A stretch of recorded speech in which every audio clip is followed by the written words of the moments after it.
ಕಡಲೆ ಇರಲಿ, ಹಲಸಂದೆ ಬೀಜ, ಕಪ್ಪು ಕಡಲೆ ಅಥವಾ ಬಿಳಿ ಕಡಲೆ, ಎಲ್ಲವೂ ಸ್ವಾದಿಷ್ಟವಾಗುತ್ತೆ. ನೋಡಿ, ಇವತ್ತಿನ ಲೀಡ್ ಸ್ಟೋರಿಯನ್ನ ನೋಡ್ತಾ ಹೋಗೋದಾದ್ರೆ, ವಿಜಯ್ ಟಿವಿಕೆ ಗೆದ್ದಿದ್ದು 108, ಆದರೆ ಸಂಕಷ್ಟಗಳು 118. ಕೊನೆಗೂ ಸರ್ಕಾರಕ್ಕೆ ಸಿಕ್ತು ಮ್ಯಾಜಿಕ್ ನಂಬರ್ 121 ಸಾಬೀತು ಮಾಡ್ತಾರೆ.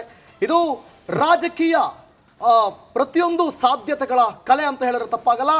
ಮತ್ತೊಮ್ಮೆ ಅದು ಸಾಬೀತಾಗ್ತಾ ಇದೆ ಸರ್ಕಾರ ಮ್ಯಾಜಿಕ್. ಎಸ್ ನೋಡಿ, ಕೊನೆಗೂ ಕೂಡ ಇಲ್ಲಿ ಮ್ಯಾಜಿಕ್ ನಂಬರ್ ಅನ್ನ ಸಾಬೀತು ಮಾಡುವಂತ ಕೆಲಸ ಆಗ್ತಾ ಇದೆ. ಇವತ್ತು ಮಹಾಭಾರತ ಚರ್ಚೆಯಲ್ಲಿ ಅದೆಲ್ಲವನ್ನು ಕೂಡ ಮಾಡೋದಕ್ಕಿಂತ ಮುಂಚೆ ಏನೆಲ್ಲ ಆಯ್ತು, ಚುನಾವಣೆ ನಡೆದ್ರಿಂದ ಹಿಡಿದು ಇಲ್ಲಿವರೆಗೂ ಪಟ್ಟಂತ ಅವರು ಮಾಡಿದಂತ ಫೇಸ್ ಹೇಗಿತ್ತು, ಎಲ್ಲವನ್ನು ಕೂಡ ಈ ಸ್ಟೋರಿಯಲ್ಲಿ ನೋಡೋಣ.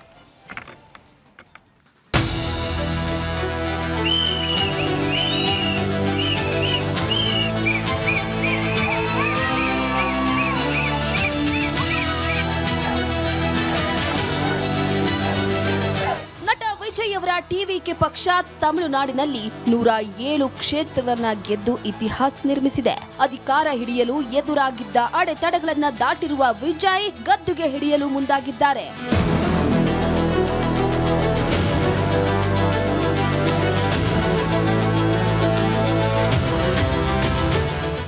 ಬೆಂಬಲ ಪಡೆದು 112 ಶಾಸಕರ ಬಲದೊಂದಿಗೆ ಸರ್ಕಾರ ರಚನೆಗೆ ಮುಂದಾಗಿದ್ದ ವಿಜಯ್ಗೆ ರಾಜ್ಯಪಾಲರು ಶಾಕ್ ಕೊಟ್ಟಿದ್ರು. ಸರ್ಕಾರ ರಚನೆಗೆ ಬೇಕಾದ ಬಹುಮತ 118 ಶಾಸಕರ ಸಹಿಯ ಜೊತೆಗೆ ಬರುವಂತೆ ಸೂಚಿಸಿದ್ರು.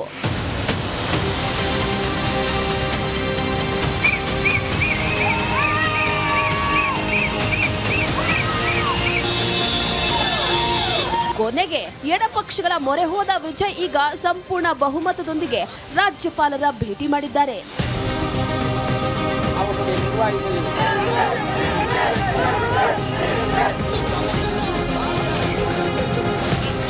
ಎಡಪಕ್ಷಗಳ ಮೈತ್ರಿಯೊಂದಿಗೆ ಸರ್ಕಾರ ರಚಿಸಿ ಸಿಎಂ ಆಗಿ ಪ್ರಮಾಣ ವಚನ ಸ್ವೀಕರಿಸುವುದಕ್ಕೆ ಸಜ್ಜಾಗಿದ್ದಾರೆ. ಈ ಅನಿರೀಕ್ಷಿತ ಬೆಳವಣಿಗೆಯ ಅಗ್ಗದ ಮೇಲೆ ನಡೆಯುವುದಕ್ಕೆ ವಿಜಯ್ ಸಿದ್ಧರಾಗಿದ್ದಾರೆ. ಸಾಧ್ಯತೆಗಳ ಕಲೆ ಎಂದೇ ಪ್ರಸಿದ್ಧವಾಗಿರುವ ರಾಜಕಾರಣಕ್ಕೆ ತಮಿಳುನಾಡು ಕೂಡ ಸಾಕ್ಷಿಯಾಗಿದೆ.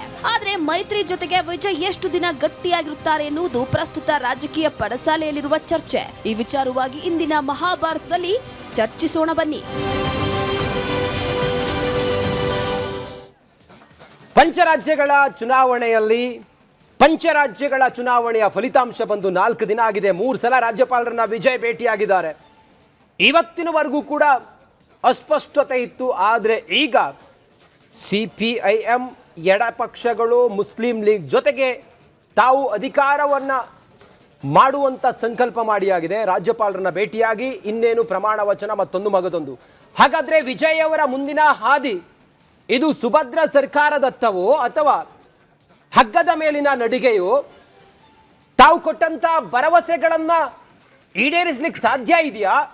2-3 ಕ್ಷೇತ್ರಗಳನ್ನ ಗೆದ್ದಂತ ಆ ಸ್ಥಳೀಯ ಪಕ್ಷಗಳು ಹೇಳಿದ ಹಾಗೆ ಕೇಳಬೇಕಾದಂತ ಪರಿಸ್ಥಿತಿಯೋ? ಇದೆಲ್ಲದರ ಬಗ್ಗೆ ನಾವು ಚರ್ಚೆ ಮಾಡೋಣ. ನಮ್ಮ ಜೊತೆಯಲ್ಲಿ ಅತಿಥಿಗಳು ಕೂಡ ಜಾಯ್ನ್ ಆಗಿದ್ದಾರೆ. ಮೊದಲಿಗೆ JDSನ ವಕ್ತಾರರಾಗಿರುವಂಥ ಅಶ್ವಿನ್ ಅವರೇ, ನಮಸ್ಕಾರ, ನಿಮಗೆ ಕಾರ್ಯಕ್ರಮಕ್ಕೆ ಸ್ವಾಗತ. ಹಾಗೆ BJP ವಕ್ತಾರರಾಗಿರುವ ದಿಲೀಪ್ ಅವರೇ, ನಿಮಗೂ ಕಾರ್ಯಕ್ರಮಕ್ಕೆ ಸ್ವಾಗತ. ಹಾಗೆ ಜಗದೀಶ್ ಅವರೇ, ಆಮ್ ಆದ್ಮಿ ಪಕ್ಷದ ವಕ್ತಾರರು, ನಮಸ್ಕಾರ, ನಿಮಗೂ ಕಾರ್ಯಕ್ರಮಕ್ಕೆ ಸ್ವಾಗತ. ಹಾಗೆ ಸ್ವಾತಿ ಚಂದ್ರಶೇಖರ್ ಅವರೇ, ಕಾಂಗ್ರೆಸ್ನ ವಕ್ತಾರರು, ನಮಸ್ಕಾರ, ಕಾರ್ಯಕ್ರಮಕ್ಕೆ ಸ್ವಾಗತ. ಲೇಟರ್ ಆನ್ ನಮ್ಮ ಜೊತೆಯಲ್ಲಿ ಹಿರಿಯ ಪತ್ರಕರ್ತರಾಗಿರುವ ಸುಭಾಷ್ ಹುಗಾರ್ ಅವರು ಕೂಡ ಈಗ ನಮ್ಮ ಜೊತೆಯಲ್ಲಿ ಲೈವ್ ಕನೆಕ್ಟ್ ಆಗಿದ್ದಾರೆ. ಸರ್, ನಿಮಗೂ ಕಾರ್ಯಕ್ರಮಕ್ಕೆ ಸ್ವಾಗತ. ನಾನು ಮೊದಲು ಸ್ವಾತಿ ಚಂದ್ರಶೇಖರ್ ಅವ್ರನ್ನ ಮಾತಾಡಿಸ್ತೀನಿ. ನೀವು ಈಗ TVK ಪಕ್ಷದ ಮುಖವಾಣಿ, ಯಾಕಂತ ಹೇಳಿದರೆ ತಮ್ಮ ಪಕ್ಷ TVK ಜೊತೆಗೆ ಸೇರ್ಕೊಂಡಿದೆ. ಸುಭದ್ರ ಸರ್ಕಾರವನ್ನ 5 ವರ್ಷ ಕೊಡ್ತೀರಾ? 100%. ಯಾವಾಗ ಜನಾದೇಶ ತಮಿಳುನಾಡಲ್ಲಿ ಯಾರೂ ಕೂಡ ಊಹಿಸೋಕೆ ಸಾಧ್ಯ ಆಗದೇ ಇದ್ದಂತಹ, ಅಫ್ಕೋರ್ಸ್ ನಾನು ಮಾಜಿ ಪತ್ರಕರ್ತೆಯಾಗಿ ಇವತ್ತಿನ ದಿನ ರಾಜಕಾರಣಿ ಆಗಿರೋದ್ರಿಂದ ಪಕ್ಷ ಶುರು ಮಾಡಿದಾಗ ಎಲ್ಲೋ ಒಂದು ಕಡೆ ಒಂದು ಹಂಚಿತ್ತು ಭಾಳಷ್ಟು ಜನಕ್ಕೆ ಆಗಬಹುದು ಅಂತ. ಆದರೂ ಕೂಡ ಈ ರೀತಿಯಾದಂಥ ವೇವ್ ಬರುತ್ತೆ ಅಂತ ಯಾರೂ ಅಂದ್ಕೊಂಡಿರಲಿಲ್ಲ.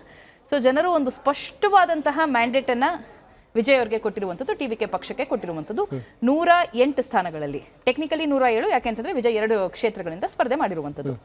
ಸೊ 2011ರಿಂದ ಒಂದು ಉತ್ತಮವಾದಂತಹ ಒಡನಾಟವನ್ನ ವಿಜಯ್ ಅವರು ಮಾನ್ಯ ರಾಹುಲ್ ಗಾಂಧಿ ಅವ್ರ ಜೊತೆ ಇಟ್ಕೊಂಡಿದ್ದಂಥದ್ದು. ಅವರು ನಟರಾಗಿದ್ದಂತಹ ಸಂದರ್ಭದಲ್ಲಿ ಅವ್ರಿಗೂ ಕೂಡ ಅವರು ಯೋಚನೆ ಮಾಡಿರಲಿಲ್ಲ ಅವತ್ತಿನ ದಿನ ಅವರು ರಾಜಕೀಯಕ್ಕೆ ಬರ್ತಾರೆ ಅಥವಾ ಪಕ್ಷವನ್ನು ಶುರು ಮಾಡ್ತಾರೆ ಅಂತ. ಅಲ್ಲ, ನೀವು ನನ್ನ ಪ್ರಶ್ನೆ ಕೇಳಿ ನನ್ನನ್ನೇ ಮಧ್ಯೆ ನೀವು ಇಂಟರಪ್ಟ್ ಮಾಡಿದ್ರೆ ಬೇರೆ ಪಕ್ಷದ ವಕ್ತಾರರ ತರ ನಾನೇನ್ ಮಾತಾಡೋದಕ್ಕಾಗಲ್ಲ. Let me complete very clearly. So ಬಹಳ ಸ್ಪಷ್ಟವಾಗಿ ಪ್ರೀ ಪೋಲ್ ಅಲಯನ್ಸ್ಗೂ ಕೂಡ ನಮ್ಮನ್ನ ಅಪ್ರೋಚ್ ಮಾಡಿದ್ರು ವಿಜಯ್ ಅವರು. ಇದನ್ನ ತಾವು ಕೂಡ ಮಾಧ್ಯಮಗಳಲ್ಲಿ ಬಿತ್ತರಿಸಿದಿರಿ, ರಾಷ್ಟ್ರೀಯ ಮಾಧ್ಯಮಗಳಲ್ಲೂ ಕೂಡ ಬಿತ್ತರಿಸಿದ್ದಾರೆ. ಆದ್ರೆ ಡಿಎಂಕೆ ಜೊತೆ ನಮಗಿರುವಂತಹ ದಶಕಗಳ ನಂಟಿನಿಂದ ಅಂಡ್ ರಾಷ್ಟ್ರೀಯ ಮಟ್ಟದಲ್ಲಿ ಎಸ್ಪೆಷಲಿ ಏನೇ ಇದ್ರು ತಮಿಳುನಾಡಲ್ಲಿ ನಾವು ಅವರಿಗೆ ಸೂಚಿಸಿದಂಥದ್ದು ಬಾಹ್ಯ ಬೆಂಬಲವೇ. ಯಾಕೆ ಅಂತಂದ್ರೆ we were not part of the cabinet, we were not part of the government ಇನ್ ಏನು ಬರೀ ನಮ್ಮ MLA ಸಪೋರ್ಟ್ ಮಾಡಿದಂಥದ್ದು. ಆದ್ರೆ ನಾವು ಸರ್ಕಾರದ ಭಾಗವಾಗಿ ಯಾವುದೇ ಮಿನಿಸ್ಟ್ರಿಯನ್ನ ತೆಗೆದುಕೊಂಡಿರಲಿಲ್ಲ. ಸೊ ರಾಷ್ಟ್ರೀಯ ಮಟ್ಟದಲ್ಲಿ ನಮ್ಮ ಬಿಲ್ಗಳಾಗಿರಬಹುದು, ನಾವು ತೆಗೆದುಕೊಂಡು ಬರುವಂತ ಪಾಲಿಸಿ ಡಿಸಿಷನ್ಸ್ ಆಗಿರ್ಬೋದು, ಎಲ್ಲವೂ ಕೂಡ ಕಲೆಕ್ಟಿವ್ ಡಿಸಿಷನ್ ಆಗಿದ್ದರಿಂದ ರಾಷ್ಟ್ರೀಯ ಮಟ್ಟದಲ್ಲಿ ನಮಗೆ ಯಾವುದೇ ರೀತಿಯಾದಂತಹ ಧಕ್ಕೆ ಉಂಟಾಗಬಾರದು ಅಂತ ಹೇಳಿ ನಾವು ಪ್ರೀ ಪೋಲ್ ಅಲಯನ್ಸ್ಗೆ ವಿಜಯ್ ಅವರು ಬಹಳಷ್ಟು ಬಾರಿ ನಮ್ಮನ್ನ ಸಂಪರ್ಕ ಮಾಡಿದ್ರು. ಯಾವಾಗ 2024ರಲ್ಲಿ ಅವರು ಪಕ್ಷವನ್ನು ಸ್ಥಾಪನೆ ಮಾಡಿದಂತಹ ಸಂದರ್ಭದಿಂದ ಕೊನೆಯ ತನಕನೂ ಅವರು ಚುನಾವಣೆಗೆ ಹೋಗೋ ಮುಂಚೆಯೋ ತನಕನೂ ಅವ್ರು ಮಾಡಿದ್ರು. ಆದ್ರೆ ನಾವೆಲ್ಲೋ ಒಂದು ಕಡೆ ರಿಸ್ಟ್ರೈನ್ ಮಾಡಿದ್ವಿ. ಆದ್ರೆ ಯಾವಾಗ ಈ ರೀತಿಯಾದಂತಹ ಜನಾದೇಶ ಬಂತು, ಒಂದು ವಿಚಾರವನ್ನ ವಿಜಯ್ ಅವರು ನಮಗೆ ಸ್ಪಷ್ಟಪಡಿಸಿದಂಥದ್ದು, ಇಲ್ಲ ನಾವು ಇವತ್ತಿನ ದಿನ ಅಧಿಕಾರವನ್ನ ರಚನೆ ಮಾಡದೇ ಇದ್ರೆ ಆಲ್ರೆಡಿ ಬಹಳ ಪ್ರೆಷರ್ ಹಾಕ್ತಾ ಇರುವಂತದ್ದು NDA ಸರ್ಕಾರದಿಂದ. ದೆಹಲಿಯಿಂದ ಕೂತ್ಕೊಂಡು ತಮಿಳುನಾಡಿನಲ್ಲಿ ಸರ್ಕಾರವನ್ನ ರಚನೆ ಮಾಡಬೇಕು, ತಮಿಳುನಾಡನ್ನ ಆಟ ಆಡಿಸ್ಬೇಕು, ತಮಿಳುನಾಡಿನ ಜನತೆಗೆ ಮೋಸ ಮಾಡಬೇಕು ಅಂತ ಹೇಳಿ ಅಲ್ಲಿ ಚರ್ಚೆ ನಡೀತಾ ಇರುವಂತದ್ದು, ಹುನ್ನಾರ ನಡೀತಾ ಇರುವಂತದ್ದು. ಯಾವ ರೀತಿ ಗವರ್ನರ್ ನಮ್ಮನ್ನು ಆಟ ಆಡಿಸ್ತಾ ಇದ್ದಾರೆ ಅಂತ ನೋಡ್ತಾ ಇದ್ದಾರೆ. ತಾವು ಒಂದು ರಾಷ್ಟ್ರೀಯ ಪಕ್ಷವಾಗಿ ನಮಗೆ ಸಪೋರ್ಟ್ ಮಾಡಿ, ನಾವು ಬಹಳ ಸ್ಪಷ್ಟವಾಗಿ ನಿಮ್ಮ ಐಡಿಯಾಲಜಿ ಪ್ರಕಾರವಾಗಿ ನಾವು ನಡ್ಕೊಳ್ತೀವಿ ಅಂತ ಅವ್ರು ಹೇಳಿದಂಥದ್ದು. ನಾವು ಅವಾಗ ಬಹಳ ಸ್ಪಷ್ಟವಾಗಿ ಹೇಳಿದ್ವಿ, ನಾವು ಯಾವುದೇ ರೀತಿಯಾದಂತಹ ಕಂಡೀಷನ್ಸ್ ಹಾಕಿದಿರ, ಒಂದೇ ಕಂಡೀಷನ್ ನಮ್ದು, it should be a secular government ಅನ್ನುವಂಥದ್ದು. ಸೊ ನಾವು ನಿಮ್ಗೆ ಕಂಡೀಷನ್ ಕೊಡ್ತೀವಿ ಅಂತ ಹೇಳಿದ್ವಿ. ಇದೇ ಸಂದರ್ಭದಲ್ಲಿ ನಾನು ಇದನ್ನ 2-3 ದಿನಗಳಿಂದನೂ ಕೂಡ ಬಹಳ ಸ್ಪಷ್ಟವಾಗಿ ಉಲ್ಲೇಖ ಮಾಡ್ತಾ ಇದ್ದೆ. ಸ್ಥಳೀಯವಾಗಿ ಈಗಷ್ಟೇ ಹುಟ್ಕೊಂಡಿರುವಂತಹ ಒಂದು ಪಕ್ಷಕ್ಕೆ ರಾಷ್ಟ್ರೀಯ ಪಕ್ಷದ ನೆರವು ಸಿಕ್ಕಿದ ತಕ್ಷಣ ಬೇರೆ ಬೇರೆ ಸಣ್ಣ ಪುಟ್ಟ ಪಕ್ಷಗಳು ಕೂಡ ಬರುತ್ತೆ ಅಂಡ್ ಬೇರೆ ಬೇರೆ ಪಕ್ಷಗಳ ಜೊತೆ ಮಾತಾಡುವಂತಹ ಕೆಲಸವನ್ನು ನಾವು ಮಾಡಿದೀವಿ ಅಂಡ್ ಸರ್ಕಾರವನ್ನ ರಚನೆ ಮಾಡುವಂತಹ ಕೆಲಸವನ್ನ ಮಾಡಿದೀವಿ. ಯಾವುದೇ ರೀತಿಯಾದಂತಹ ಆಪರೇಷನ್ ಕಮಲಕ್ಕೂ ಆಪರೇಷನ್ NDAಗೂ ಕುದುರೆ ವ್ಯಾಪಾರಕ್ಕೂ ಅವಕಾಶವನ್ನ ಮಾಡಿಕೊಡ್ತೀರಾ? ನೀವು ಯಾವುದಕ್ಕೂ ಅವಕಾಶವನ್ನ ಮಾಡಿಕೊಟ್ಟಿಲ್ಲ. ಆದರೆ ಒಂದೇ ಒಂದು ಪ್ರಶ್ನೆ ಏನಪ್ಪಾ ಅಂತಂದ್ರೆ, ಓಕೆ ನೀವು ಎಲ್ಲವನ್ನು ಸಾಧಿಸಿ ಆಯ್ತು, ಈಗ 121 ಕ್ಷೇತ್ರಗಳು ಈಗ ಆಲ್ರೆಡಿ ಆಗೋಯ್ತು ವಿಜಯ್ ಕಡೆ. ಸೊ ಹೀಗಿರುವಾಗ ವಿಜಯ್ 1-2 ಪ್ರೆಸ್ ಮೀಟ್ ಬಿಟ್ರೆ ಗ್ರೌಂಡ್ ಪಾಲಿಟಿಕ್ಸ್ ನಲ್ಲಿ ಏನಾದರೂ ಪ್ರೂವ್ ಮಾಡಿದಾರಾ ಅನ್ನುವಂಥ ಪ್ರಶ್ನೆ. ಗ್ರೌಂಡ್ ಪಾಲಿಟಿಕ್ಸ್ ಅಲ್ಲಿ ಪ್ರೂವ್ ಮಾಡೋದಕ್ಕೆ he has to come to the power. ಆಯ್ತಾ, ಅರವಿಂದ್ ಕೇಜ್ರಿವಾಲ್ ಅವತ್ತಿನ ದಿನ ಅಧಿಕಾರಕ್ಕೆ ಬಂದಾಗ ಗ್ರೌಂಡ್ ಪಾಲಿಟಿಕ್ಸ್ ವೆಸ್ಟ್ ಬೆಂಗಾಲ್ ನಲ್ಲಿ ಸರ್ಕಾರವನ್ನ ರಚನೆ ಮಾಡಿರುವಂತಹ ಬಿಜೆಪಿಗೆ ಅಧಿಕಾರದ ಅನುಭವ ಏನಿದೆ ಅಂತ ತಾವು ಕೇಳಿದ್ರೆ ಸ್ವಾಭಾವಿಕವಾಗಿ ಯಾಕೆ ನಾನು ಇದನ್ನ ಹೇಳ್ತಾ ಇದ್ದೀನಿ, ಒಂದು ರಾಷ್ಟ್ರೀಯ ಪಕ್ಷವಾಗಿ ನಾವು ಅವ್ರ ಬೆನ್ನಿಗೆ ನಿಂತಿದ ತಕ್ಷಣ ಅವ್ರಿಗೆ ಆನೆ ಬಲ ಬಂದ ಹಾಗೆ. ಒಂದು ನಾನು ಆಗ್ಲೇ ಹೇಳಿದೆ, CPI ಆಗಿರ್ಬೋದು, CPM ಆಗಿರಬಹುದು, VCK ಪಕ್ಷ ಆಗಿರಬಹುದು, ಇವರುಗಳನ್ನ ಜೊತೆಗೆ ಕರ್ಕೊಂಡ್ಬರೋದ್ರಲ್ಲಿ ನಾವು ಯಶಸ್ವಿಯನ್ನ ಪಡ್ಕೊಂಡಿರೋದಷ್ಟೇ ಇರುವಂತದ್ದಲ್ಲ. ಅಂಡ್ ಒಂದು ಪಾಲಿಸಿ ಡಿಸಿಷನ್ಗಳಲ್ಲಾಗ್ಲಿ, ಇಂಪ್ಲಿಮೆಂಟೇಷನ್ ಅಲ್ಲಾಗ್ಲಿ, ಸರ್ಕಾರ ನಡೆಸೋದ್ರಲ್ಲಾಗ್ಲಿ, ಗವರ್ನೆನ್ಸ್ ಅಲ್ಲಾಗ್ಲಿ ಒಂದು ರಾಷ್ಟ್ರೀಯ ಪಕ್ಷವಾಗಿ ಖಂಡಿತವಾಗ್ಲೂ ನಾವು ಬೆನ್ನ ಹಿಂದೆ ನಿಂತ್ಕೊಂಡಿರ್ತೀವಿ. ಈ ರೀತಿಯಾಗಿ ಸರ್ಕಾರವನ್ನ ನಡೆಸಬಹುದು, ಇಲ್ಲಿ ಪಾಲಿಸಿಗಳನ್ನ ನೀವು ಈ ರೀತಿ ಇಂಪ್ಲಿಮೆಂಟ್ ಮಾಡಬಹುದು ಅನ್ನುವಂತಹ ಇನ್ಪುಟ್ಗಳನ್ನ ಸ್ವಾಭಾವಿಕವಾಗಿ ನಾವು ಕೊಟ್ಟೇ ಕೊಡ್ತೀವಿ. And it is going to be a very clearly collective government. This you need to understand. Dilip ಅವರೇ, ಈಗ ಚುನಾವಣೆಯಲ್ಲಿ ಗೆದ್ದಷ್ಟು ಈಸಿಯಾಗಿ ಸರ್ಕಾರ ಮಾಡ್ಲಿಕ್ಕೆ ಸಾಧ್ಯ ಇದೆಯಾ? ಸಿನಿಮಾ ರೀತಿಯಲ್ಲಿ ಗೆದ್ರು, ಎಸ್ ಜನಾದೇಶ ವಿಜಯ್ ಕಡೆ ಇದೆ, ವಿಜಯ್ ಎಸ್ ಡಿಸರ್ವ್ ಅವರು, ಸರ್ಕಾರ ಮಾಡೋದಷ್ಟು ಈಸಿ ಇದೆಯಾ? ಅಂದ್ರೆ ಒಂದ್ ನಿಮಿಷ, ರಂಜಿತ್ ಅವರು ಹೇಳಿದ ಪ್ರಶ್ನೆಗೆ ನಂದೊಂದು ಆ್ಯಡ್ ಅದಕ್ಕೆ. ಯಾಕಂದ್ರೆ ಅದಕ್ಕೆ ಇಂಡಸ್ಟ್ರಿ, ತಮಿಳ್ ಸಿನಿಮಾ ಇಂಡಸ್ಟ್ರಿ ಆಳ ಗೊತ್ತಿರುವಂಥ ವಿಜಯ್ಗೆ ನಿಮಗೆ ಅಲ್ಲಿನ ಪ್ರತಿಯೊಂದು ನೀಟ್, ಆಮೇಲೆ ಇಂಡಸ್ಟ್ರಿ ಬಗ್ಗೆ ಕೆಲವೊಂದು ಕಾವೇರಿ ಇಂಡಸ್ಟ್ರಿ ಬಗ್ಗೆ, ಆಮೇಲೆ ಕ್ಲಿಯರ್ ಬ್ಲೂ ಪ್ರಿಂಟ್ ಇದೆಯಾ ಎಕನಾಮಿ ಬಗ್ಗೆ? ಯಾಕಂತಂದ್ರೆ ಎಕನಾಮಿ ಬಗ್ಗೆ ಯಾಕೆ ಮಾತಾಡ್ತಾ ಇದ್ದೀರಿ ಅಂತಂದ್ರೆ, ಅವ್ರು ಕೊಟ್ಟಿರುವಂಥ 40 ಪಾಯಿಂಟ್ಸ್ ಪ್ರಣಾಳಿಕೆಗಳಲ್ಲಿ ಅದನ್ನು ಸೇರ್ಸ್ ಆ್ಯಡ್ ಮಾಡ್ಕೊಳ್ಳೋದಾದ್ರೆ ಸರ್ ನೋಡಿ, TVKಗೆ ವಿಜಯ್ ಅವರಿಗೆ ಒಂದು ಮತಗಳಂತೂ ಜಾಸ್ತಿ ಬಂದಿದೆ, ಬಹುಮತ ಬಂದಿಲ್ಲ, ಅತಿ ಹೆಚ್ಚು ಮತಗಳು ಬಂದಿದೆ, ಅತಿ ಹೆಚ್ಚು ಸೀಟ್ಗಳು ಬಂದಿದೆ. ಸಂವಿಧಾನಾತ್ಮಕವಾಗಿ ನಾವು ಅದನ್ನು ಗೌರವನ ಕೊಡಲೇಬೇಕು. ಅದೊಂದು ಜನರ ತೀರ್ಪು, ಅದಕ್ಕೆ ನಾವು ಗೌರವ ಕೊಟ್ಟೇ ಕೊಡ್ತೀವಿ. ಆದರೆ TVK ಸರ್ಕಾರ ರಚನೆ ಮಾಡಲಿ, ಅದು ನಮ್ಮ ಸಮಸ್ಯೆ ಇಲ್ಲ. ಇವತ್ತು TVKಗೆ ಅನುಭವ ಇದೆಯಾ, ಅನುಭವ ಇಲ್ವಾ ಅಂತಕ್ಕಂಥದ್ದು ಅದು ಆ ಸರ್ಕಾರ ರಚನೆ ಆದ್ಮೇಲೆ ಗೊತ್ತಾಗುತ್ತೆ ಯಾವ ರೀತಿ ಕೆಲಸ ಮಾಡ್ತಾರೆ ಅಂತಕ್ಕಂಥದ್ದು. ನೀವು ಇನ್ನೊಂದು ತಮಿಳುನಾಡಿನ ಫೈನಾನ್ಷಿಯಲ್ ಕಂಡೀಷನ್ ಬಗ್ಗೆ ಮಾತನಾಡಿದ್ರಿ. ಇವತ್ತು ತಮಿಳುನಾಡು 11 ಲಕ್ಷ ಕೋಟಿಯ ಸಾಲವನ್ನು ಎದುರಿಸ್ತಾ ಇದೆ. ಒಂದು ದಿವಸಕ್ಕೆ 200 ಕೋಟಿ ಬಡ್ಡಿಯನ್ನು ಕಟ್ಟಬೇಕಾಗಿದೆ. ಮತ್ತೆ ಇವ್ರು ಕೊಟ್ಟಿರ್ತಕ್ಕಂಥ ಗ್ಯಾರಂಟಿಗಳನ್ನ ಈಡೇರಿಸಲಿಕ್ಕೆ ಕರ್ನಾಟಕ ರಾಜ್ಯ ಸರ್ಕಾರ ಅವ್ರ ಗ್ಯಾರಂಟಿಗಳಿಗೆ 52,000 ಕೋಟಿಗಳನ್ನ ಖರ್ಚು ಮಾಡಬೇಕಾಗಿದೆ. ಇವ್ರು ಕೊಟ್ಟಿರೋ ಗ್ಯಾರಂಟಿಗಳನ್ನ ಈಡೇರಿಸಲಿಕ್ಕೆ ಸುಮಾರು 1,02,000 ಲಕ್ಷ ಕೋಟಿ ಒಂದು ವರ್ಷಕ್ಕೆ ಅದನ್ನ ವಿನಿಯೋಗಿಸಬೇಕಾಗುತ್ತೆ. ಇದನ್ನ ಯಾವ ರೀತಿ ಮ್ಯಾನೇಜ್ ಮಾಡ್ತಾರೆ ಅಂತಕ್ಕಂಥದ್ದು ಅದು ನಮ್ಗೆ ಗೊತ್ತಿಲ್ಲ. ಅದು ಗೊತ್ತಾಗುತ್ತೆ ಒಂದೂವರೆ ವರ್ಷಕ್ಕೆ ಗೊತ್ತಾಗುತ್ತೆ. ಒಂದ್ ನಿಮಿಷ ಫಸ್ಟ್ ರಿಯಾಕ್ಷನ್ ಇದು ಮಾಡ್ಬೇಡಿ. ಆಮೇಲೆ ಅದಾದ್ಮೇಲೆ ಈಗ ಇವ್ರಿರ್ತಕ್ಕಂಥ ಫಿಸಿಕಲ್ ಡಿಫಿಸಿಟ್ ಅಲ್ಲಿ ಇದ್ದಾರೆ. ಇವ್ರ ಬಜೆಟ್ ಸುಮಾರು 3 ವರ್ಷದಿಂದ ಫಿಸಿಕಲ್ ಡಿಫಿಸಿಟ್ ಅಲ್ಲೇ ಇದ್ದಾರೆ ಅಂಡ್ ರೆವಿನ್ಯೂ ಡಿಫಿಸಿಟ್ ಅಲ್ಲೇ ಇದ್ದಾರೆ. ಇವ್ರ ಫೈನಾನ್ಷಿಯಲ್ ಕಂಡೀಷನ್ ಬಹಳ ವರ್ಸ್ಟ್ ಆಗಿದೆ. ಇನ್ನೊಂದು ಕಾಂಗ್ರೆಸ್ ಹೇಳಲೇಬೇಕು ಸರ್, ಇವ್ರು ಮಾಡ್ತಿರ್ತಕ್ಕಂಥ ಒಂದು ಯಾವ ರೀತಿ ದಿವಾಳಿತನಕ್ಕೆ ಹೋಗಿದ್ದಾರೆ ಅಂತಂದ್ರೆ ಕಾಂಗ್ರೆಸ್ ನೋಡಿ ಚುನಾವಣಾ ಪೂರ್ವವಾಗಿ ಇದೇ DMK ಜೊತೆ ಮೈತ್ರಿ ಮಾಡ್ಕೊಳ್ತಾರೆ. ರಾಹುಲ್ ಗಾಂಧಿ ಅವರು ಒಂದು ಮಾತು ಹೇಳ್ತಾರೆ, ನಾನು ಜೀವನದಲ್ಲಿ ಯಾರನ್ನೂ ಸಹ ಬ್ರದರ್ ಅಂತ ಕರೆದೇ ಇಲ್ಲ, ಸಹೋದರ ಅಂತ ಕರೆದೇ ಇಲ್ಲ. For the first time Stalin ನಾನು ಬ್ರದರ್ ಅಂತ ಕರಿತಾ ಇದ್ದೀನಿ. ನಾನು ಒಂದ್ ನಿಮಿಷ ಕೇಳಿಸ್ಕೊಳ್ಳಿ. PDP ಜೊತೆ ತಾವು ಒಂದ್ ನಿಮಿಷ ಕೇಳಿಸ್ಕೊಳ್ಳಿ. ಅದು ರಾಜಕೀಯ ದಿವಾಳಿತನ ಅಂತಂದ್ರೆ ಇವತ್ತಿನ ದಿನ DMK ಮತ್ತು AIDMK ಅಲೈನ್ಸ್ ಮಾಡ್ಕೊಳ್ಳಕ್ಕೆ ಪ್ರೇರೇಪಣೆ ಕೊಡ್ತಾ ಇದಾರಲ್ಲ ತಮಿಳುನಾಡಲ್ಲಿ, ಇದು ರಾಜಕೀಯ ಮಲ್ಲಿಕಾರ್ಜುನ್ ಖರ್ಗೆ ಅವರು ಸಂವಿಧಾನ ಮತ್ತು ಪ್ರಜಾಪ್ರಭುತ್ವ ಉಳಿಸುವ ಮೈತ್ರಿ ಇದು ಅಂತ ಹೇಳ್ತಾರೆ. ಆಮೇಲೆ MK ಸ್ಟಾಲಿನ್ ಪ್ರಗತಿಪರ ನಾಯಕ ಅಂತ ಹೇಳ್ತಾರೆ. ಅದಿರ್ಲಿ ಸರ್, ಇದು ಇವ್ರದ್ದು ಆಗೋಯ್ತು. ಇವ್ರದ್ದು ಆಗೋದ್ಮೇಲೆ DMK ಬಂದ ಉತ್ತರ ಕೊಟ್ಟಿದ್ದಾರೆ ಸರ್. DMK ನಮ್ಮ ಮೈತ್ರಿಗೆ ಅಪಚಾರ ಮಾಡಿಬಿಟ್ಟಿದ್ದಾರೆ ಕಾಂಗ್ರೆಸ್ನವರು. ಇದೊಂಥರ ದಿವಾಳಿತನ, ಇದು ರಾಜಕೀಯ ದಿವಾಳಿತನ, ರಾಜಕೀಯವಾಗಿ ಮೋಸ ಮಾಡಿರ್ತಕ್ಕಂಥದ್ದು ಅಂತ DMK ಅವರು ಹೇಳಿಕೆ ಕೊಡ್ತಾ ಇದ್ದಾರೆ. ಇವ್ರದ್ದು ಒಕ್ಕೂಟ ಮಾಡ್ಕೊಂಡಿದ್ರಲ್ಲ ಸರ್, INDIA ಅಂತ ಒಕ್ಕೂಟ ಮಾಡ್ಕೊಂಡಿದ್ರಲ್ಲ, ಇವತ್ತು ಇಡೀ ಒಕ್ಕೂಟಕ್ಕೆ ರಾಷ್ಟ್ರಕ್ಕೆ ಒಂದು ಮೆಸೇಜ್ ಪಾಸ್ ಆಗಿದೆ. ಕಾಂಗ್ರೆಸ್ ಜೊತೆ ಹೋಗ್ತಕ್ಕಂಥ ಯಾವುದೇ ಪಕ್ಷಗಳು ಸಹ ತನ್ನ ಸಿದ್ಧಾಂತಕ್ಕೆ ಸ್ಟಿಕ್ ಆನ್ ಆಗ್ಲಿಕ್ಕೆ ಸಾಧ್ಯನೇ ಇಲ್ಲ. ಯಾವ ಪಕ್ಷಗಳು ಕಾಂಗ್ರೆಸ್ ಜೊತೆ ಹೋಗ್ತಾವೋ 6 ಕೊಟ್ರೆ 10 ಕೊಡೆ, 3 ಕೊಟ್ರೆ ಸೊಸೆ ಕೊಡೆ. ಈಗ 5 ಸೀಟ್ ಗೆದ್ದಿದೀವಿ ಅಂತ ಹೇಳಿ ಇವರು 11 ವರ್ಷಗಳಿಂದ ಮಾಡ್ಕೊಂಡಿದ್ದಂತ ಮೈತ್ರಿಯನ್ನ ಬಿಟ್ಟು TVK ಜೊತೆ ಹೋಗ್ತಾ ಇದ್ದಾರೆ ಅಂತಂದ್ರೆ ನಾವು ಅರ್ಥ ಮಾಡ್ಕೋಬೇಕಾಗಿದೆ. ಅಧಿಕಾರಕ್ಕೆ ಹೇಳ್ತಾ ಇದ್ದಾರೆ, ಇವ್ರಿಗೆ ಸಿದ್ಧಾಂತ ಇಲ್ಲ. ಇವ್ರಿಗೆ ಸಿದ್ಧಾಂತ ಇದ್ರೆ DMK ಗೆ ಕೈ ಕೊಟ್ಟು ಇವತ್ತು TVK ಜೊತೆ ಹೋಗ್ತಿರಲ್ಲ. ನಾವು TVK ವಿರೋಧಿಗಳಲ್ಲ, ನಾವು ಪ್ರಜಾಪ್ರಭುತ್ವದ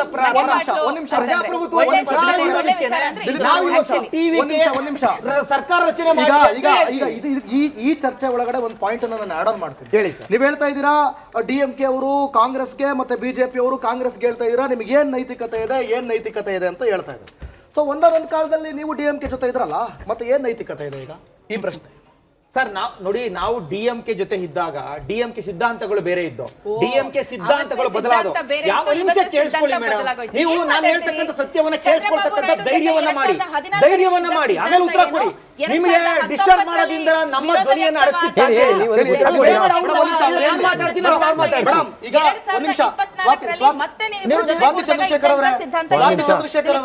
ಇವರಿಗೀಗ ಇವರು ನೈತಿಕತೆ ಏನಿದೆ ಅಂತ ಪ್ರಶ್ನೆ ಮಾಡಿದ್ರು. ಈಗ ನಿಮಗೇನ್ ನೈತಿಕತೆ ಇದೆ ಅಂತ ಹೇಳಿ ನಾನು ಪ್ರಶ್ನೆ ಮಾಡಿದ್ದೀನಿ. ಅದಕ್ಕೆ ಅವ್ರು ಉತ್ತರ ಪೂರ್ತಿ ಕೊಟ್ಟ ಮೇಲೆ ನೀವು ಉತ್ತರ ಪೂರ್ತಿ ನೋಡಿ. DMK ಯಾವಾಗ ತನ್ನ ನಿಲುವುಗಳನ್ನ ಬದಲಿಸ್ಕೊಳ್ಳುತ್ತೋ, DMK ಯಾವಾಗ ತನ್ನ ಸಿದ್ಧಾಂತಗಳನ್ನ ಬದಲಿಸ್ಕೊಳ್ಳುತ್ತೋ, ಆಗ ನಾವು DMK ಸತ್ಯವನ್ನ ಬಿಟ್ಟು ಯಾವಾಗ ಇದೇ ಕರುಣಾನಿಧಿಯವರು ರಾಮನ ಬಗ್ಗೆ ಮಾತಾಡ್ತಾರೆ, ರಾಮ ಸೇತುವೆ ಬಗ್ಗೆ ಮಾತಾಡ್ತಾರೆ, ರಾಮ ಯಾವ ಇಂಜಿನಿಯರಿಂಗ್ ಕಾಲೇಜ್ ನಲ್ಲಿ ಇಂಜಿನಿಯರಿಂಗ್ ಮಾಡಿದ್ದ ಅಂತ ಹೇಳ್ತಾರೆ, ರಾಮ ಸೇತುವೆಯನ್ನ ಕೆಡವಬೇಕು, ರಾಮ ಸುಳ್ಳು, ರಾಮ ಕಾಲ್ಪನಿಕ ವ್ಯಕ್ತಿ ಅಂತ ಹೇಳ್ತಾರೆ. ಇದೇ ಉದಯನಿಧಿ ಸ್ಟಾಲಿನ್ ಸನಾತನ ಧರ್ಮ ಅಂತಂದ್ರೆ ಅದೊಂಥರ ಡೆಂಗ್ಯೂ ಇದ್ದಂಗೆ, ಮಲೇರಿಯಾ ಇದ್ದಂಗೆ, ಕೊರೋನಾ ಇದ್ದಂಗೆ, ಅದನ್ನ ನಾಶ ಮಾಡಬೇಕು, ಕಿತ್ತಾಕ್ಬೇಕು ಅಂತ ಹೇಳ್ತಾರೆ. This is the ideology. ಇದು BJP ಐಡಿಯಾಲಜಿ ವಿರುದ್ಧ ರಾಷ್ಟ್ರೀಯ ಸಿದ್ಧಾಂತಗಳ ಬಗ್ಗೆ ಮಾತಾಡ್ತಾ ಇದ್ರಿ, ನೀವು ಸ್ಟಾಲಿನ್ ಕಡೆ ಹೋಗ್ತಾ ಇದ್ದೀರಾ. ಆಮೇಲೆ ಬೇಕಾದ್ರೆ ಅದ್ರ ಬಗ್ಗೆ ಮಾತಾಡೋಣ. ನಾವು ಸ್ಟಾಲಿನ್ ಕಡೆ ಹೋಗಕ್ ಸಾಧ್ಯನೇ ಇಲ್ಲ. ಈ ವಾಹಿನಿ ಮುಖಾಂತರ ನಾವು DMK ಜೊತೆ ಹೋಗ್ಲಿಕ್ಕೆ ಸಾಧ್ಯನೇ ಇಲ್ಲ. ಯಾವುದೇ ಜನಗಳಿಗೆ ತಪ್ಪು ಮಾಹಿತಿ ಹೋಗೋದ್ಬೇಡ. ನಾವು DMK ಕಟು ವಿರೋಧಿಗಳು. DMK ಜೊತೆ ಹೋಗ್ಲಿಕ್ಕೆ ಸಾಧ್ಯನೇ ಇಲ್ಲ. ಅವರಲ್ಲಿರ್ತಕ್ಕಂಥ ಹಿಂದೂ ವಿರೋಧಿ ಸಿದ್ಧಾಂತ, ರಾಷ್ಟ್ರೀಯತೆ ವಿರೋಧಿ ಸಿದ್ಧಾಂತ. ಈಗ ದ್ರಾವಿಡ ನಾಡಿನಲ್ಲಿ ಪ್ರಾದೇಶಿಕ ಪಕ್ಷಗಳು ಎಷ್ಟು ದಿನ ಅಂತ ಹೇಳಿ TVK ಪಕ್ಷಕ್ಕೆ ನೆಂಚ್ಕೊಂಡಿರ್ತವೆ. TVK ಪಕ್ಷದ ಬಾಲವಾಗಿ ಎಷ್ಟು ದಿನ ಇರ್ತವೆ? ತಮ್ದು ಒಂದು ಪ್ರಾದೇಶಿಕ ಪಕ್ಷ ಹೇಳಿ. ಸಿನಿಮಾ ಡೈಲಾಗ್ಗಳೆಲ್ಲ ಇಲ್ಲಿ ವರ್ಕೌಟ್ ಆಗ್ಬೋದಾ? ಆಗಿಬಿಡಿ ಸರ್, ಒಳ್ಳೇದೇ. ಯಾಕೆಂದರೆ ವಿಜಯ್ ಅವ್ರು ಗೆದ್ದಿದ್ದಾರೆ, ಜನ ಅವ್ರಿಗೆ ಮತ ಕೊಟ್ಟಿದ್ದಾರೆ, ತಪ್ಪೇನಿಲ್ಲ. ಯಾಕೆಂದರೆ ಇದೇ ಫೆಡರಲ್ ಸಿಸ್ಟಮಲ್ಲಿ ಪ್ರಜಾಪ್ರಭುತ್ವ ವ್ಯವಸ್ಥೆ ನಮ್ಮ ಭಾರತ ದೇಶ ಅಷ್ಟು ಚೆನ್ನಾಗಿ ಮಾಡಿದೆ. ಒಬ್ಬ ಎಂಥವ್ರು ಬೇಕಾದರೂ ಅಧಿಕಾರ ಮಾಡ್ಬೋದು, ಎಂಥವ್ರು ಬೇಕಾದರೂ ಆಡಳಿತ ನಡೆಸ್ಬೋದು ಅನ್ನೋದನ್ನ ತೋರಿಸ್ಕೊಡ್ಲಿಕ್ಕೆ ಒಂದು ಒಂದು ಒಳ್ಳೆ ಒಂದು ಸ್ಟೇಜ್ ಕೊಟ್ಟಿದ್ದಾರೆ ತಮಿಳುನಾಡಿನ ಜನತೆ ಅಂತಲೂ ಹೇಳೋಣ. ಗೆದ್ದಿರೋದು ವಿಜಯ್ ಅವರು, ಗೆದ್ದಿರೋದು ಇಲ್ಲಿ ಕಾಂಗ್ರೆಸ್ ಅಲ್ಲ, ದೊಡ್ಡ ಪಕ್ಷ. ಹೋಗ್ಬಿಟ್ಟು ಅಲ್ಲಿ ಸುಮ್ಮನೆ ಅದೇನೋ ಹೇಳ್ತಾರೆ, ಯಾರೋ ಒಬ್ರು ಇರೋದು ಹಿಂದೆ ಹೋಗಿ ಗೆದ್ದೆತ್ತಿನ ಬಾಲ ಅಂತ ಹೇಳ್ತಾರೆ ನಮ್ಮೂರ್ ಕಡೆ, ಹಂಗೆ ಮಾಡ್ಕೊಳಕ್ ಹೋಗ್ಬಾರ್ದು. ಕೇಳಿಸ್ಕೊಳ್ಳಿ,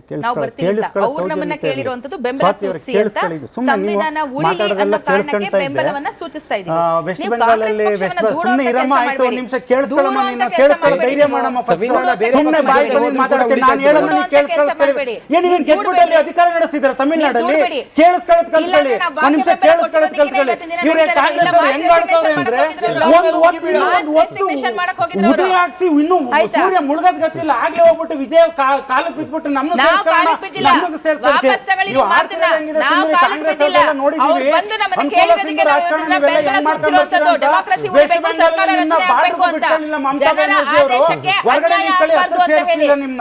ಮಹಾರಾಷ್ಟ್ರದಲ್ಲಿ ನಿಮ್ನ ದಪ್ಪೋದ್ರು, ಈ ಎಲ್ಲ ಕಡೆ ನೀವ್ ಏನೇನ್ ಆಗ್ತಿದ್ದೀರಾ ಅಂತ ಗೊತ್ತಿದೆ. ಆಂಧ್ರ ಪ್ರದೇಶದಲ್ಲಿ ಬರಲೇಬೇಡಿ ಅಂದ್ರು, ತೆಲಂಗಾಣದಲ್ಲಿ ರೇವಂತ್ ರೆಡ್ಡಿ ಅವರು ಬಂದು ನಿಮ್ಮ ಪ್ರಚಾರ ಮಾಡ್ಬಿಟ್ಟು ನಾವು ನೋಡ್ಕೊಂತೀವಿ ಅಂದ್ರು. ಬಿಹಾರ್ ಅಲ್ಲಿ ನೀವು 2600 ಕಿಲೋಮೀಟರ್ ಪಾದಯಾತ್ರೆ ಮಾಡ್ತೀನಿ ಅಂದ್ರೆ ಬಿಹಾರ್ ಅಲ್ಲಿ ನಿಮ್ಗೆ ಹೆಂಗ್ ದೂರ ಐತೆ ಅಂತ, ತಮಿಳ್ನಾಡಲ್ಲಿ ನಿಮ್ಗೆ ಏನು ಇಲ್ಲ ಅಂತ ಎಲ್ರಿಗೂ ಗೊತ್ತಿದೆ. ಕೇಳಿಸ್ಕೊಳ್ಳಿ ಮತ್ತೆ ಇನ್ನೇನು ಕೇಳಿಸ್ಕೊಳ್ಳಿ, ಅದನ್ನ ಕೇಳಿಸ್ಕೊಳ್ಳಿ. ಕಾಂಗ್ರೆಸ್ ಏನೋ ಕೇಳಿದ್ ಮಾತಾಡ್ಬೇಕು ಅಂದ್ರೆ ಮಾತಾಡ್ಬೇಕು ಅನ್ನೋದಲ್ಲ. ಗೆದ್ದಿರೋದು ವಿಜಯ್ ಅವರು, ಗೆದ್ದಿರೋದು ವಿಜಯ್ ಅವರು. ಸುಮ್ಮನೆ ಇವರು ಹಿಂದಿನ ದಿನದವರೆಗೆ DMK ಅವ್ರ ಜೊತೆ ಇದ್ದು ಇರ್ಲಿ, ಅನುಕೂಲ ಸಿಂಧು ರಾಜಕಾರಣ ಕಾಂಗ್ರೆಸ್ ಸ್ವಾತಂತ್ರ್ಯ ಆದ್ಮೇಲಿಂದ ಹೈಯೆಸ್ಟ್ ಮಾಡ್ಕೊಂಡು ಬರ್ತಿರೋದು ಕಾಂಗ್ರೆಸ್. ಯಾರು ಇಲ್ಲ ಕಂಪ್ಲೀಟ್ ಮಾಡ್ಬಿಡ್ತೀವಿ, ಯಾರು ಇಲ್ಲಿ ನೋಡಿ ಪಕ್ಷ ಅದು ಕೇಳಿಸ್ಕೊಳ್ಳಮ್ಮ, ಆಯ್ತು ಕೇಳಿಸ್ಕೊಳ್ಳಿ, ಬಾಯಿಗೆ ಬಂದಿದ್ದೀರಾ ಅನುಕೂಲ ಸಿಂಧು ರಾಜಕಾರಣ ಸ್ವಾತಂತ್ರ್ಯ ಬಂದಿದ್ದಾಗಿಂದ ಇವತ್ತವರೆಗೂ ಕಾಂಗ್ರೆಸ್ ಅವ್ರು ಮಾಡ್ತಿದ್ದಾರೆ. DMK ಜೊತೆ ಇವತ್ತು ಮೊನ್ನೆವರೆಗೂ DMK ಅವ್ರ ಜೊತೆ ಇದ್ದು ವಿಜಯ್ ಅವ್ರಿಗೆ ಮನಸ್ಸು ಬಂದಂಗೆ ಬೈದಿದ್ದಾರೆ, ಮನಸ್ಸು ಬಂದಂಗೆ ಬೈದಿದ್ದಾರೆ. ಅಲ್ಲ ಕಂಪ್ಲೀಟ್ ಮಾಡ್ಬಿಡ್ತೀನಿ. ಗೆದ್ದಿರೋದಿಲ್ಲ ವಿಜಯ್ ಅವರು, ವಿಜಯ್ ಅವ್ರಿಗೆ ಬಹುಪರ ಕೇಳೋಣ. ಕಾಂಗ್ರೆಸ್ ಅವ್ರು ಸುಮ್ನೆ ಹೋಗ್ಬಿಟ್ಟು ನಾವು ಅವ್ರ ಮನೆ ಕಟ್ಟಿರೋ ಮನೆಗೆ ಹೋಗ್ಬಿಟ್ಟು ನಾನು ಹೆಂಗೋ ಮಾಡಿ ಹೂನಾರ ತಗೊಂಡೋಗ್ಬಿಟ್ಟು ಹೂನಾರ ಹಾಕ್ಬಿಟ್ಟು ನಾವು ಆಡಳಿತ ಗೆದ್ದಿರೋದು ವಿಜಯ್ ಆದ್ರೂ ಕೂಡ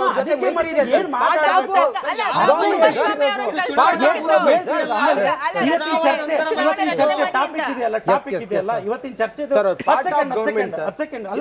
ಗೆದ್ದಿರೋ ವಿಜಯ್ ಆದ್ರೂ ಇವರು ಕೂಡ ವಿಜಯ್ ಗವರ್ನಮೆಂಟ್ ಮಾಡಕ್ ಆಗೋದಿಲ್ಲ. ಚರ್ಚೆ ತಗೊಳ್ಳಿ. ಇವತ್ತಿನ ಚರ್ಚೆ ಏನು, ಸುಮ್ಮನೆ ಕಾಂಗ್ರೆಸ್ ಅವರು ತಮಿಳುನಾಡಾದ್ಯಂತ ನಾವು ಪ್ರತಿಭಟಿಸ್ತೀವಿ ಹಾಗೆ ಹೀಗೆ ಅಂತಿದ್ದಾರೆ. ತಪ್ಪು ಸಂದೇಶಗಳು ಕೊಡಬಾರ್ದು. ಗವರ್ನರ್ಗೆ ಅವ್ರದೇ ಆದಂತ ಕೆಲಸಗಳಿರುತ್ತೆ. ಇಲ್ಲಿ ಫೆಡರಲ್ ಸಿಸ್ಟಮ್ ಎಲ್ಲಾ ರಾಜ್ಯಗಳಲ್ಲಿ ಏನೇನು ಆಗ್ತಿದೆ ಅನ್ನೋ ಅವ್ರು ಕೇಳಿದ್ದೇನೋ, ಬಹುಮತ ಏನ್ ಕೇಳಿಲ್ಲ ರಾಜ್ಯಪಾಲರು. ನಾವು ಸಮ್ಮಿಶ್ರ ಸರ್ಕಾರ ಮಾಡಕ್ ಹೋಗ್ತಿದ್ದೀವಿ, ಸಮ್ಮತಿ ಕೊಡಿ. ಸಮ್ಮಿಶ್ರ ಸರ್ಕಾರ ಮಾಡ್ತೀವಿ ನಾವು, ಮತ್ತೆ ಕಾಂಗ್ರೆಸ್ ಅವರು ಸಮ್ಮಿಶ್ರ ಸರ್ಕಾರ ಮಾಡ್ತಿದ್ದೀವಿ ಅಂದ್ರು.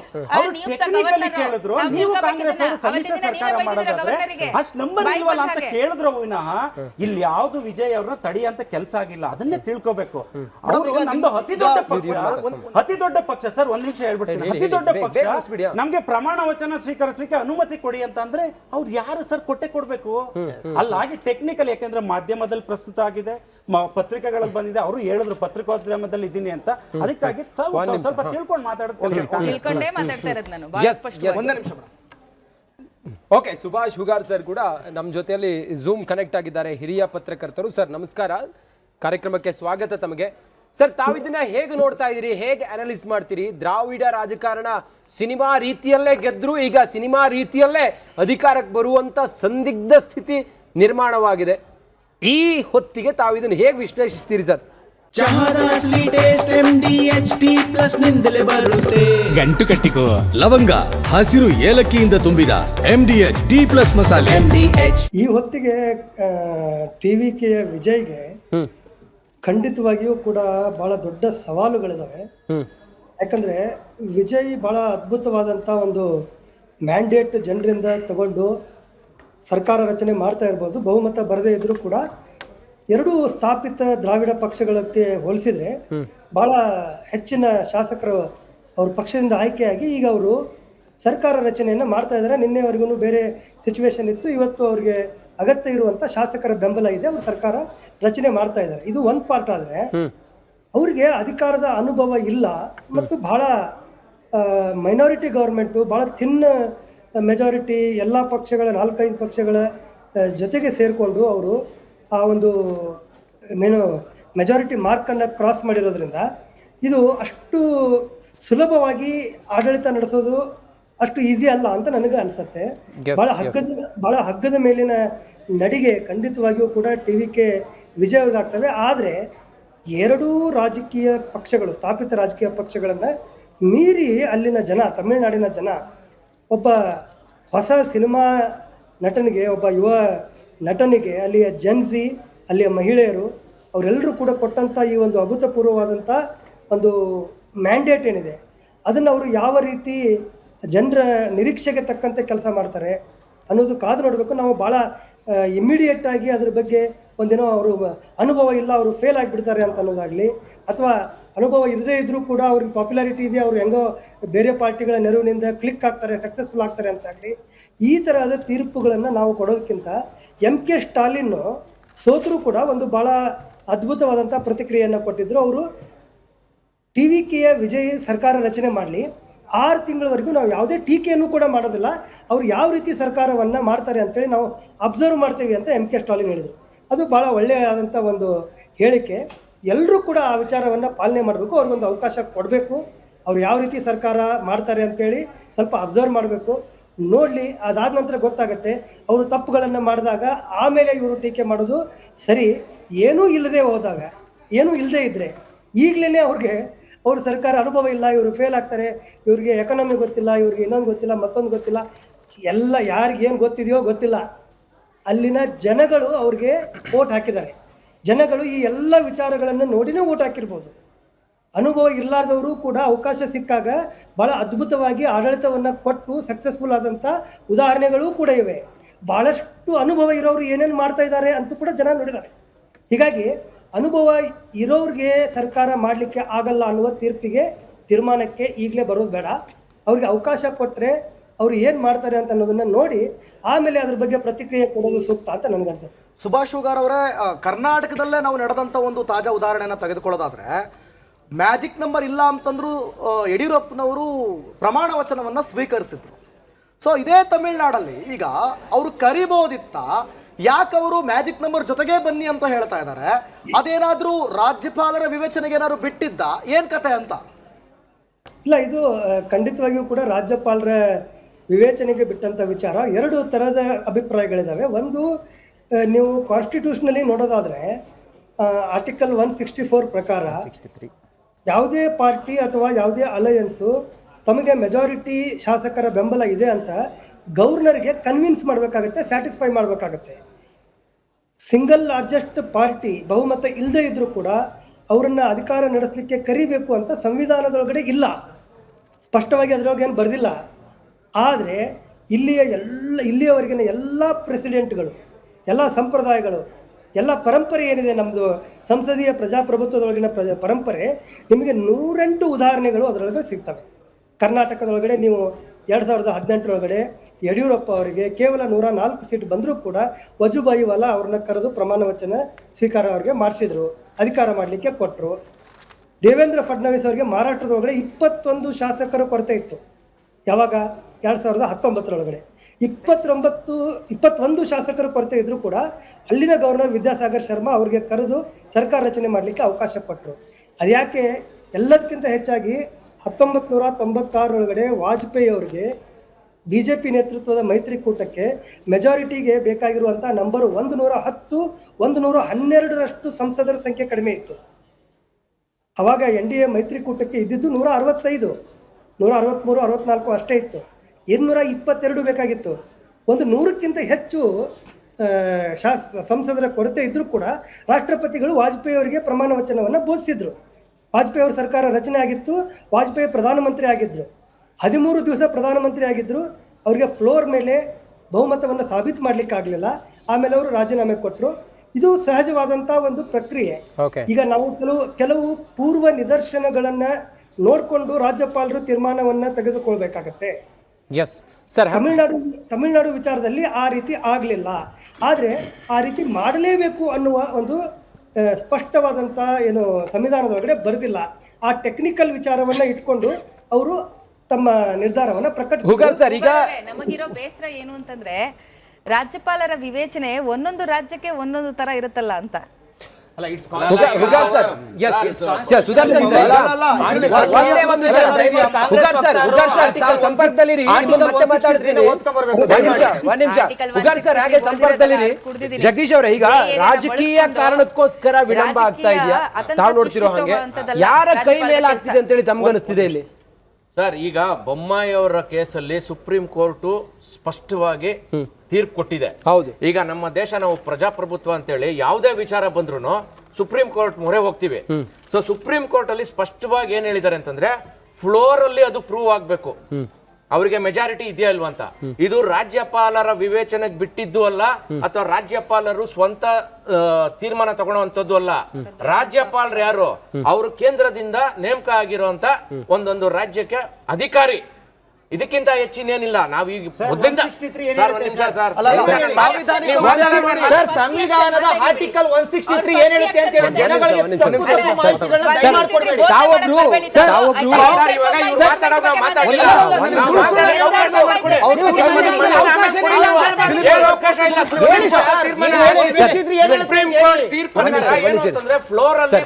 ಜಗದೀಶ್ ಒಂದ್ ನಿಮಿಷ, ತಾವು ಆಮ್ ಆದ್ಮಿ ಪಕ್ಷದ ವಕ್ತಾರರು ಹೌದು, ಪಕ್ಕಕ್ಕಿಡಿ. ರಾಜಕೀಯವಾಗಿ ನೀವು ಮಾತಾಡಬೇಡಿ. ಸಾಂವಿಧಾನಿಕವಾದಂತ ಹುದ್ದೆ ಅದು ರಾಜ್ಯಪಾಲರನ್ನು. ಹೌದು, ನಾನು ಏನ್ ಹೇಳ್ತಾ ಇದ್ದೀನಿ, ಇವಾಗ ಸುಪ್ರೀಂ ಕೋರ್ಟ್ ಅಲ್ಲಿ ಏನ್ ತೀರ್ಪು ಕೊಟ್ಟಿದೆ, majority has to be proven on the floor of the house, not in the lawns of governor house or president house ಅಂತ ಇರುವಂತದ್ದು. ಈ ಮೆಜಾರಿಟಿ ಹೌದು, ಇವತ್ತು ಸಹ ಮೆಜಾರಿಟಿನ ಫ್ಲೋರ್ ಆಫ್ ದ ಹೌಸ್ ರಾಜ್ಯಪಾಲರಿಗೆ ಇಂಟ್ರೆಸ್ಟ್ ಗೆ ರಾಜ್ಯಪಾಲರ ವಿವೇಚನೆಗೆ ಬಿಟ್ಟಾಗ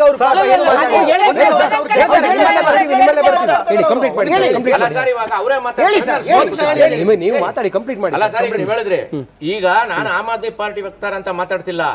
ಕೋರ್ಟ್ ಅಲ್ಲಿ ಏನ್ ತೀರ್ಪಾಗಿದೆ, it has be proved in the floor ಅಂತ ಹೇಳಿದ್ಮೇಲೆ ರಾಜ್ಯಪಾಲರು ನೀವು 118 ಜನದ ಪಟ್ಟಿ ತಗೊಂಡ್ಬನ್ರಿ, 120 ಜನದ ಪಟ್ಟಿ ತಗೊಂಡ್ಬನ್ರಿ ಅಂತ ಹೇಳೋ ಅವಶ್ಯಕತೆ ಇಲ್ಲ. ಅವ್ರು ಫ್ಲೋರ್ ಅಲ್ಲಿ ಪ್ರೂವ್ ಮಾಡ್ಲಿಲ್ಲ ಅಂತಂದ್ರೆ ನ್ಯಾಚುರಲ್ ವಿಜಯ್ ಅವರು ಅಧಿಕಾರ ಮಾಡಕ್ ಆಗೋದಿಲ್ಲ. ಏನ್ ಬಾಧೆ ಏನ್ ನಿಮ್ದು? ನೀವ್ ಯಾಕೆ ಮೈ ಬೇಕಾಗಿಲ್ಲ ಅದು. ಬಿಜೆಪಿ ನಿಮಿಷ ಸರ್, ಅಲ್ಲ ನಾನು ಹೇಳ್ತಿರೋದು, ತಮಿಳುನಾಡಿನಲ್ಲಿ ಬಿಜೆಪಿ ಇಲ್ಲ, ಡಿಎಂಕೆ ಸೋತೋಗಿದೆ, ಜನಾದೇಶ ವಿಜಯ್ ಪರವಾಗಿದೆ. ನೀವ್ ಯಾಕೆ ಮೈ ಪರ್ಚ್ಕೊಳ್ತಿದ್ದೀರಿ ಸರ್? ಸರ್ ನೋಡಿ, ನೀವ್ ಯಾಕೆ ಮೈ ಪರ್ಚ್ಕೊಳ್ತಿದ್ದೀರಿ ಸರ್? ಸರ್, ಈ ವಿಚಾರದಲ್ಲಿ ಬಿಜೆಪಿ ಸಂವಿಧಾನವನ್ನು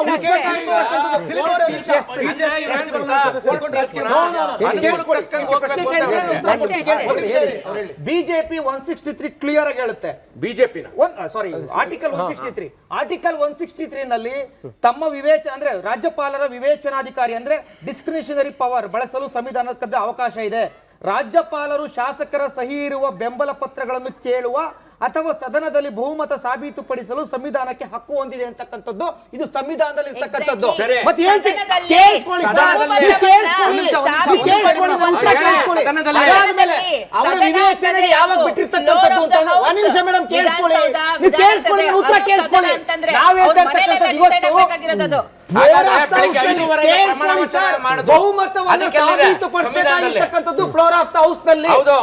ರಾಜ್ಯಪಾಲರಿಗೆ ಅಂದ್ರೆ ಅವರ ವಿವೇಚನಾಧಿಕಾರಿಗಳಿಗೆ ಬಂದಾಗ ವಿವೇಚನಾಧಿಕಾರಿಗೆ ವಿವೇಚನೆಗೆ ಬಂದಾಗ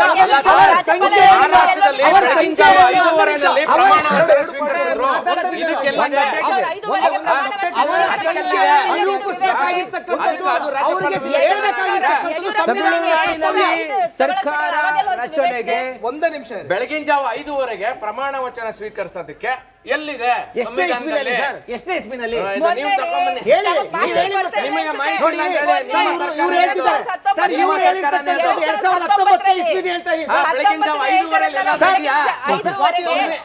ಇವ್ರು ಪ್ರಶ್ನೆ ಕೇಳಿ ಸರ್. 2019 ಜುಲೈ 2019 ಏನ್ ನಡೀತಾನೆ ಹೇಳ? ಜುಲೈ 2019 ಪ್ಲೀಸ್ ನನಗೆ ಅವಕಾಶ ಕೊಡಬೇಕು. ಅದನ್ನ ತಗೊಂಡು ಮತ್ತೆ ವಾಪಸ್ ಬರ್ತೀವಿ. ಒಂದೇ ನಿಮಿಷ. ನವೆಂಬರ್ ಅಲ್ಲಿ ನಡೆದಿದ್ದು, ಅವ್ರಿಗೆ ಮಾಹಿತಿ ಕೊಡ್ತಾ ಇದೆ ಬಿಜೆಪಿ. ನಿಮ್ಮ ಮಾಹಿತಿ ಕೊಡ್ತಾ ಇಲ್ಲದೆ ಬರಲ್ಲ. ಇರದೇ ಹೇಳ್ತಾರೆ. ಇಡೀ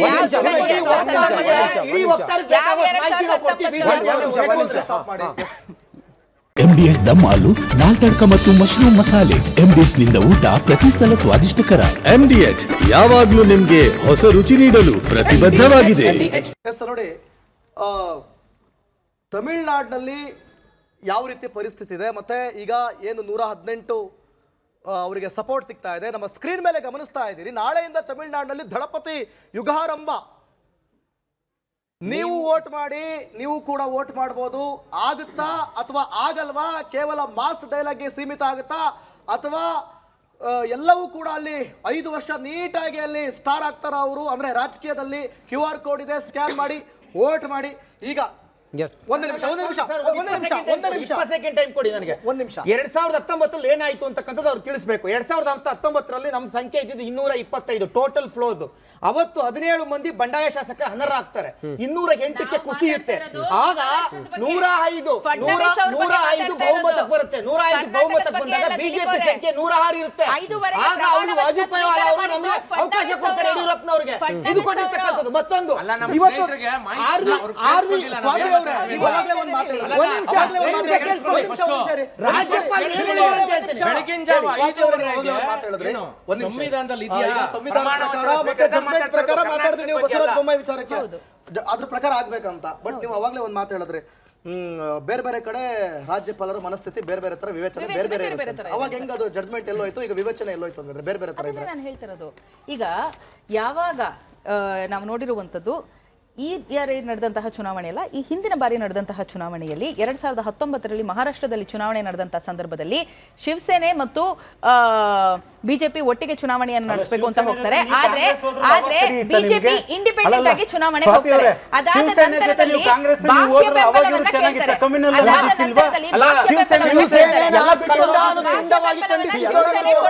ಶಿವಸೇನೆ ಕೋಮುವಾದಿ ಅಂತ ಹೇಳ್ಕೊಂಡು ಬಂದವರು, ಅವ್ರ ಜೊತೆ ಮೈತ್ರಿ ಮಾಡ್ಕೊಂಡವರು. ಅವತ್ತು ಅವ್ರಿಗೆ ಆಗ್ಲಿಲ್ಲ, ಶಿವಸೇನೆ ಜೊತೆ ಮೈತ್ರಿ. ಒಂದೇ ನಿಮಿಷ. ಶಿವಸೇನೆ ಜೊತೆ ಮೈತ್ರಿ.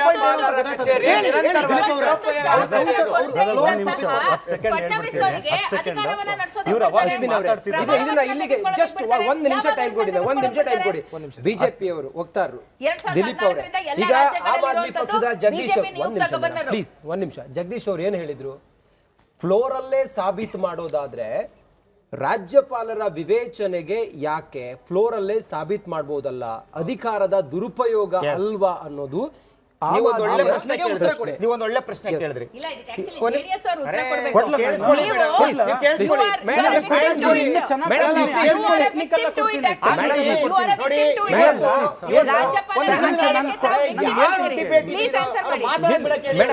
ಪ್ರಶ್ನೆ ಕೇಳಿದ್ವಲ್ಲ, ಅವ್ರು ಉತ್ತರ ಕೊಡ್ತಾರೆ. ಈ ಪ್ರಶ್ನೆಗೆ RV ಅಲೇಕರ್ ಅವರು ಒಂದು ಕ್ಲಿಯರ್ ಆಗಿ ಇವತ್ತು ಪ್ರೆಸ್ ಸ್ಟೇಟ್ಮೆಂಟ್ ಮಾಡಿದ್ದಾರೆ. ಅಂದ್ರೆ ರಾಜ್ಯಪಾಲರು, ತಮಿಳುನಾಡು ರಾಜ್ಯಪಾಲರು ಅವ್ರು ಹೇಳಿರ್ತಕ್ಕಂಥದ್ದು ಇಷ್ಟೇ: ಇಡೀ ರಾಜ್ಯದ ಭವಿಷ್ಯಕ್ಕೆ ಸಂಬಂಧಿಸಿದ ವಿಚಾರ, ಬಹುಮತಕ್ಕೆ ಬೇಕಾದ 118 ಶಾಸಕರ ಬೆಂಬಲವಿಲ್ಲದೆ ಪ್ರಮಾಣ ವಾಚನವನ್ನ ಬೋಧಿಸುವುದು ಹೇಗೆ? ಇದರಿಂದ ಜನರಿಗೆ ಸಮಸ್ಯೆ ಆಗಲಿದೆ. ನಾನು ವಿಜಯ್ ಅವರನ್ನು ತಡೆಯಲು ಪ್ರಯತ್ನಿಸುತ್ತಿಲ್ಲ, ಬದಲಾಗಿ ಪ್ರಜಾಪ್ರಭುತ್ವದ ಮೌಲ್ಯಗಳನ್ನು ಕಾಪಾಡಲು ಇಲ್ಲಿ ಕುಳಿತಿದ್ದೇನೆ. ಇಲ್ಲಿ ಕುಳಿತಿದ್ದೇನೆ. ಎಲ್ಲ ರಾಜ್ಯದಲ್ಲೂ ಪ್ರಜಾಪ್ರಭುತ್ವದ ಮೌಲ್ಯಗಳನ್ನು ರಾಜ್ಯಪಾಲರು ಉಳಿಸಕ್ಕೆ ಇರೋದು. ಇದೇ ವಿಚಾರ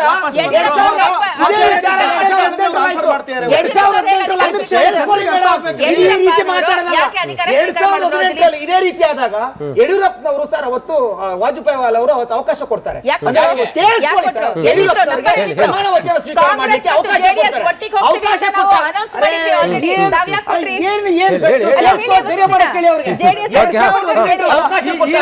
ಅಶ್ವಿನ್ ಅವರಿಂದ ನಿರೀಕ್ಷೆ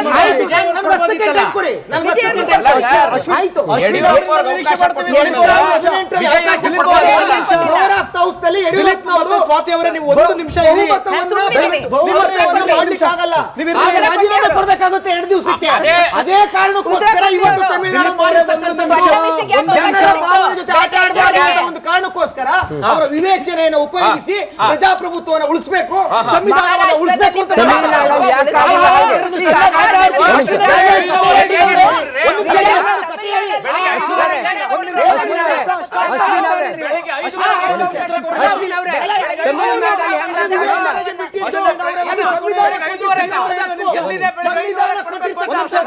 ಕಾಂಗ್ರೆಸ್ಗೆ. ಅಶ್ವಿನ್ ಅವರೇ, ಅವರಲ್ಲಿ ಸಾಕ್ಷಿಯಾಗಿದ್ದಾರೆ JDS. ಈ ವಿಚಾರಕ್ಕೆ JDS ಬೆಳಿಗ್ಗೆ 5:15 ಕೊಡ್ತಾರೆ. ಒಂದ್ ನಿಮಿಷ ಜಗದೀಶ್ ಅವರೇ, ಒಂದ್ ನಿಮಿಷ. ಸಂವಿಧಾನದಲ್ಲಿದೆ ಅನ್ನೋದನ್ನ ಜಗದೀಶ್ ತೋರಿಸಿ. ಅವರೇ, ಒಂದ್ ನಿಮಿಷ. ಪುಸ್ತಕ ಓದ್ಕೊಂಡ್ರೆ ರಾಜ್ಯಪಾಲರು ವ್ಯವಸ್ಥೆಗೆ ಮೇಲಿಲ್ಲ. ದಿಲೀಪ್ ಅವರೇ, ನೀವು ಜನರಿಗೆ ಅರ್ಥ ಆಗಬೇಕಾ ಬೇಡವಾ? ನಾವು ಕೇಳೋ ಪ್ರಶ್ನೆ ಜನರಿಗೆ ಅರ್ಥ ಆಗಬೇಕಾ ಬೇಡವಾ? ಒಂದ್ ನಿಮಿಷ ಅಶ್ವಿನ್ ಅವರೇ ಹೇಳಿ. ಸಂವಿಧಾನ ಉಳಿದಿದ್ ಯಾವಾಗ ಗೊತ್ತಾ? 2018ರಲ್ಲಿ ಸುಪ್ರೀಂ ಕೋರ್ಟ್ ಮಧ್ಯರಾತ್ರಿ ಬಾಗಿಲು ತೆಗೆದು ಅವೈಜ್ಞಾನಿಕವಾಗಿ ಇಲ್ಲಾಜಿಕಲ್ ಆಗಿ ಯಡಿಯೂರಪ್ಪನವರಿಗೆ 105 ಶಾಸಕರ ಬೆಂಬಲ ಇದ್ರೂ ಕೂಡ ಈಗ ಇದೇ ತಪ್ಪಾಗಿದೆ. ಅಧಿಕಾರವನ್ನ ರಚನೆ ಮಾಡೋದಕ್ಕೆ ಅವಕಾಶ ಮಾಡಿಕೊಟ್ಟಿದ್ದೀರಿ. 24 ಬೆಳಗ್ಗೆ 9 ಗಂಟೆ ಯಾಕೆ ಹೇಳಿದ್ರು? ಬೆಳಗ್ಗೆ 9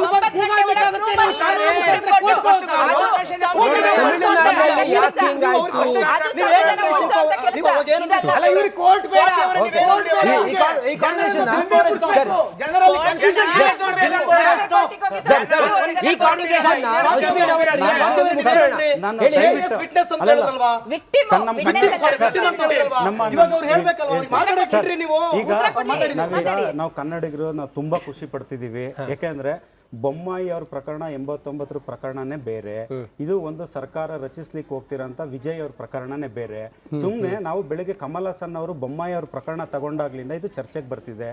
ಬೊಮ್ಮಾಯಿ ಅವ್ರದ್ದು ಪ್ರಕರಣ ಏನಿದೆ ಬಹುಮತದ ವಿಚಾರದಲ್ಲಿ, ವಿಜಯ್ ಅವ್ರದ್ದು ವಿಚಾರ ಎರಡು ಕಂಪ್ಲೀಟ್ ಆಗಿ ಡಿಫ್ರೆಂಟ್.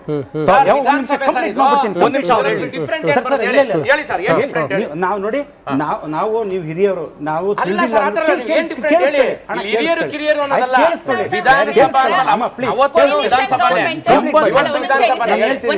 ಬೊಮ್ಮಾಯಿಯವರ ಪ್ರಕರಣ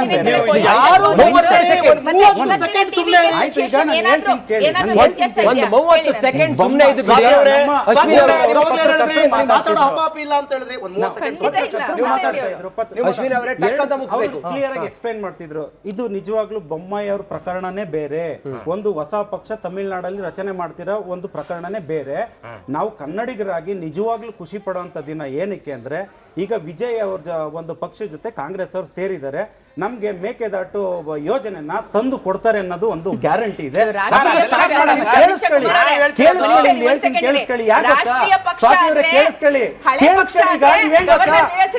ಡಿ.ಕೆ. ಶಿವಕುಮಾರ್ ಪಾಲಿಟಿಕ್ಸ್ ಅಂತ ಒಂದು ವಾರದಿಂದ ಹೇಳ್ಬಂದಿದೆ.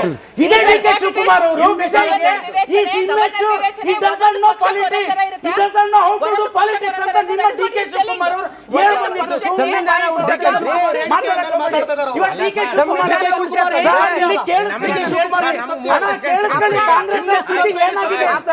ಸಿದ್ದರಾಮಯ್ಯ ಅವರು ಡಿ.ಕೆ. ಶಿವಕುಮಾರ್ ಪರಿಸ್ಥಿತಿ ಏನಾಗಿದೆ? ಸಂವಿಧಾನ ಉಳಿಸಕ್ಕಂತ್ರಿ, ಸಂವಿಧಾನ ಉಳಿಸಕ್ಕೆ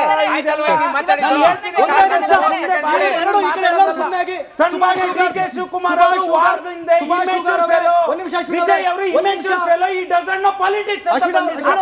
ಈಗ ನೀವು ಹಿಂದೆ ಸಿಎಂ ಡಿಸಿಎಂ ನ ವಹಿಸ್ಕೊಂಡು ಮಾತಾಡ್ರಿ. ತಮಿಳುನಾಡಿಂದ ನಿಮ್ಗೆ ಏನ್ರಿ ಸಿಗುತ್ತೆ? ತಮಿಳುನಾಡಿಂದ ನಿಮ್ಗೆ ಏನ್ರಿ ಸಿಗುತ್ತೆ? ಅವಾಗಿಂದ ನಾನು ನೋಡ್ತಾನೆ ಇದ್ದೀನಿ, ಏನ್ರಿ ಸಿಗುತ್ತೆ ನಿಮ್ಗೆ ತಮಿಳುನಾಡು? ನಾನು ಅವಾಗಿಂದ ನೋಡ್ತಾ ಇದ್ದೀನಿ, ಏನೋ ತಮಿಳುನಾಡಿನ ಅಧಿಕಾರ ಕೊಡ್ತೇವೆ.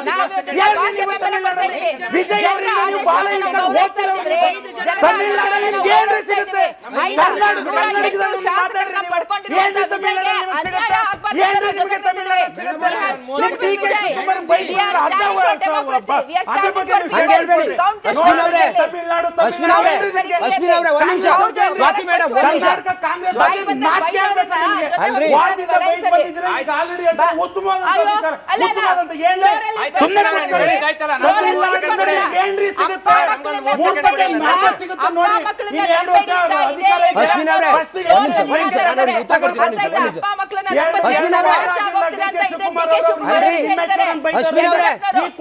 ನಿಮಗೂ ಮತ್ತೆ ಬಿಜೆಪಿ ಅವರಿಗೆ ಮಾತಾಡೋದಲ್ಲ. ನಿಮ್ಗೆ ತಮಿಳುನಾಡಿಂದ ನಿಮ್ಗೆ ಕರ್ನಾಟಕ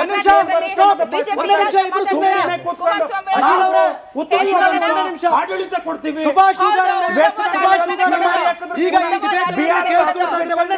ಆಂಧ್ರ ಪ್ರದೇಶ ಹರಿಯಾಣದಲ್ಲಿ ನಿಮಗೆ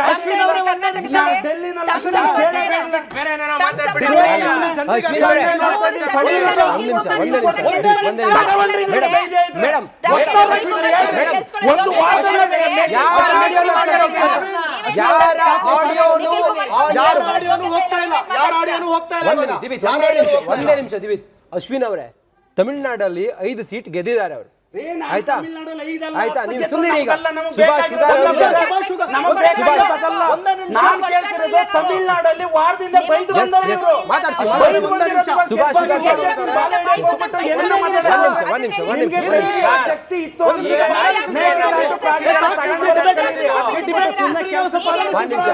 ಸುಭಾಷ್ ಶುಗಾರ್ ಸರ್, ಇದೆಲ್ಲ ಹೈಡ್ರಾಮಾಗಳನ್ನ ಜನ ಹೇಗೆ ವಿಡಂಬನಾತ್ಮಕವಾಗಿ ನೋಡ್ತಿರ್ಬೋದು ನೋಡಿ. ವೋಟ್ ಹಾಕಿದ್ದಾರೆ, ಗೆದ್ದಿದ್ದಾರೆ, ಅತಂತ್ರ ಆಗಿದೆ, ಸರ್ಕಾರ ಮಾಡಬೇಕು, ಎಸ್ ಮಾಡಲೇಬೇಕು, ನಮ್ಮ ಅಭಿವೃದ್ಧಿ ಮಾಡ್ತೀವಿ ಅಂತ ಹೇಳಿದ್ದಾರೆ, ಎಸ್ ಮಾಡಬೇಕಾದವ್ರ ಕರ್ತವ್ಯ.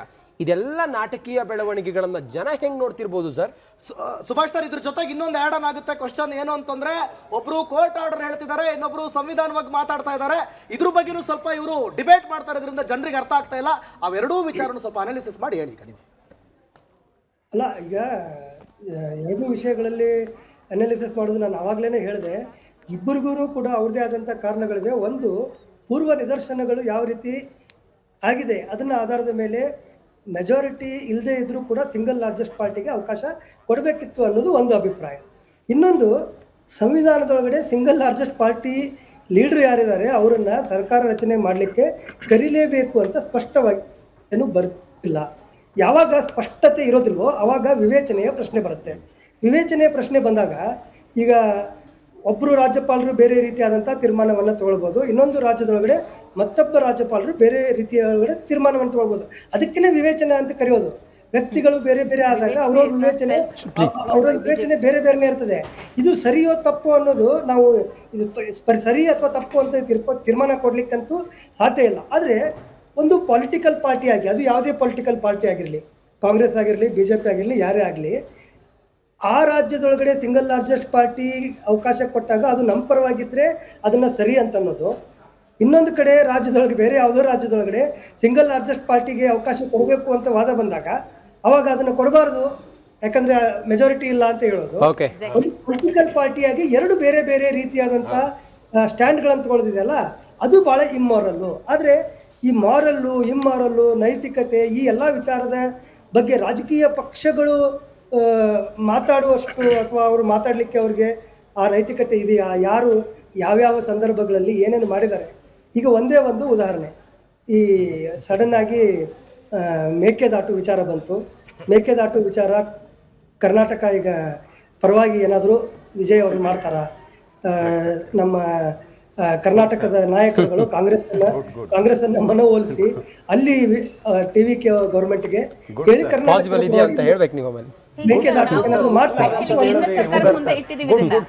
ಮಧ್ಯಸ್ಥಿಕೆ ವಹಿಸಿದ್ದ ಪಾಪ ಮೋದಿ ಅವರು ಅದಕ್ಕೆ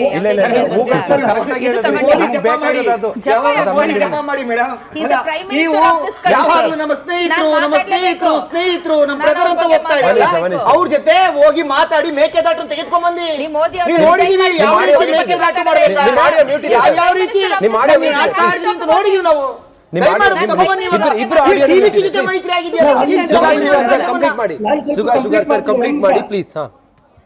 ಒಂದು ಸೆಕೆಂಡ್, ನಾ ಕಂಪ್ಲೀಟ್ ಮಾಡಲಾ? ಮಾಡಿ. ಓಕೆ, ಅದನ್ನ ಮೇಕೆದಾಟದ ಬಗ್ಗೆ ಪ್ರಸ್ತಾಪ ಬಂತು ನೋಡಿ. ಯಾವ ಪೊಲಿಟಿಕಲ್ ಪಾರ್ಟಿ ಎರಡು ರಾಜ್ಯದೊಳಗೂ ಬೇರೆ ಬೇರೆ, ಒಂದೇ ಪಾರ್ಟಿ ಇರ್ಬೋದು ಎರಡು ರಾಜ್ಯದೊಳಗಡೆ, ಆದರೆ ಎರಡೂ ರಾಜ್ಯದೊಳಗೂ ಕೂಡ ಅವ್ರವ್ರದೇ ಆದಂಥ ಒಂದು ಸ್ಟೇಟ್ ಇಂಟ್ರೆಸ್ಟ್ ಇರುತ್ತೆ. ಆ ಸ್ಟೇಟ್ ಇಂಟ್ರೆಸ್ಟನ್ನು ಮೀರಿ ಯಾರೂ ಏನೂ ಮಾಡಲಿಕ್ಕೆ ಸಾಧ್ಯ ಇಲ್ಲ. ಇದು ಕೇವಲ ಮೇಕೆದಾಟು ಕರ್ನಾಟಕ, ತಮಿಳುನಾಡು, ಕಾಂಗ್ರೆಸ್ ಇಲ್ಲೂ ಇದೆ ಅಲ್ಲಿ ಇದೆ ಅನ್ನೋದಕ್ಕೆ ಮಾತ್ರ ಸೀಮಿತ ಆಗಿಲ್ಲ.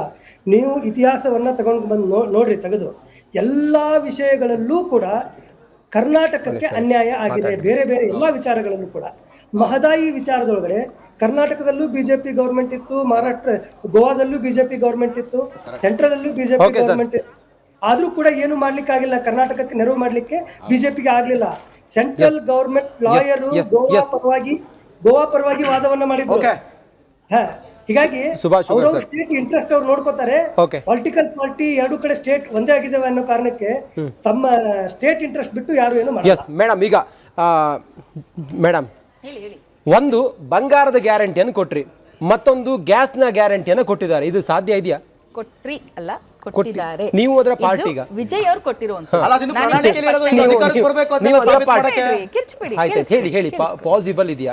ಇಲ್ಲ, ವಿಜಯ್ ಅವರು ಬಹಳ ಬೈದಿದ್ರು, ಸ್ಪಷ್ಟವಾಗಿ ಅದೆಲ್ಲ ಕೊಟ್ಟಿದ್ದಿದ್ರಲ್ಲ ವಿಜಯ್ ಅವರು ನಿಮ್ಗೆ ಈ ಬಿಡಿಲ್ವಾ ಒಂದು ಅಂದ್ರೆ ಕಾಂಗ್ರೆಸ್ ಅವರು ಗ್ಯಾರಂಟಿಗಳನ್ನ ಹೌದು, ಒಂದ್ ನಿಮಿಷ. ಅಲ್ಲ ನಿಜವಾಗ್ಲೂ ಅಂದ್ರು ಅವರು ವಾರ್ದಿದೆ ಸರ್ಕಾರವನ್ನ ರಚನೆ ಮಾಡಿದ ನಂತರದಲ್ಲಿ ಗ್ಯಾರಂಟಿಗಳನ್ನ ಕೂಲಂಕುಷವಾಗಿ ಕೂತು ಪರಾಮರ್ಶೆ ಮಾಡಿ ವಿಮರ್ಶೆ ಮಾಡಿ ಅವರವರು ಯಾವ ಗ್ಯಾರಂಟಿಗಳನ್ನ ಕೊಟ್ಟಿದ್ದಾರೆ, ಇದನ್ನ ಹೇಗೆ ಪಾಸಿಬಲ್ ಮಾಡಬಹುದು. ಕರ್ನಾಟಕದಲ್ಲಿ ಫಿನಾನ್ಷಿಯಲ್ ಕಿಂಗ್ ಅಂತ ಇರುವಂತಹ ಸಿದ್ದರಾಮಯ್ಯನವರು ಕೂಡ ಇದ್ದಾರೆ. ಸಾಲ ಎಷ್ಟು ಮಾಡಿದ್ದಾರೆ ಮೇಡಮ್? ಅಲ್ಲ, ದೇಶದ ಸಾಲ ಎಷ್ಟು ಮಾಡಿದ್ದಾರೆ? ಅಲ್ಲ, 11 ಲಕ್ಷ ಕೋಟಿ ಸಾಲ ಇರುವಾಗ ಮತ್ತೆ ಈಗ ಒಂದು ವರ್ಷಕ್ಕೆ 2 ಲಕ್ಷ ಕೋಟಿ ಬೇಕು. ಎಲ್ಲರ ಸಲಹೆಯನ್ನ ಪಡ್ಕೊಂಡು ಖಂಡಿತವಾಗ್ಲೂ ಎಲ್ರಿಗೂ 30 ಸೆಕೆಂಡ್, ಎಲ್ರಿಗೂ 30 ಸೆಕೆಂಡ್, 30 ಸೆಕೆಂಡ್. ಮುಗೀತು, ಎಲ್ರಿಗೂ 30 ಸೆಕೆಂಡ್. ದೀರ್ಘಾಯುಷ್ಯ ಇದೆಯಾ ಸರ್? Finally last 30 minutes. ಈಗ ವಿಜಯ್ ಅವರು ಈ ಅಧಿಕಾರಕ್ಕೆ ಬರೋದಕ್ಕೆ ಮೂಲ ಕಾರಣ ನಮ್ಮ ಪಕ್ಷ ಅಂತ ನಾವು ಹೇಳ್ಬೇಕಾಗುತ್ತೆ. ಯಾಕೆ ಅಂತಂದ್ರೆ 2012ರಲ್ಲಿ ಅವರು ಇಂಡಿಯಾ ಅಗೇನ್ಸ್ಟ್ ಕರಪ್ಷನ್ ಮೂವ್ಮೆಂಟ್ ಅಲ್ಲಿ ಜಂತರ್ ಮಂತರ್ ಅಲ್ಲಿ ನಮ್ಮ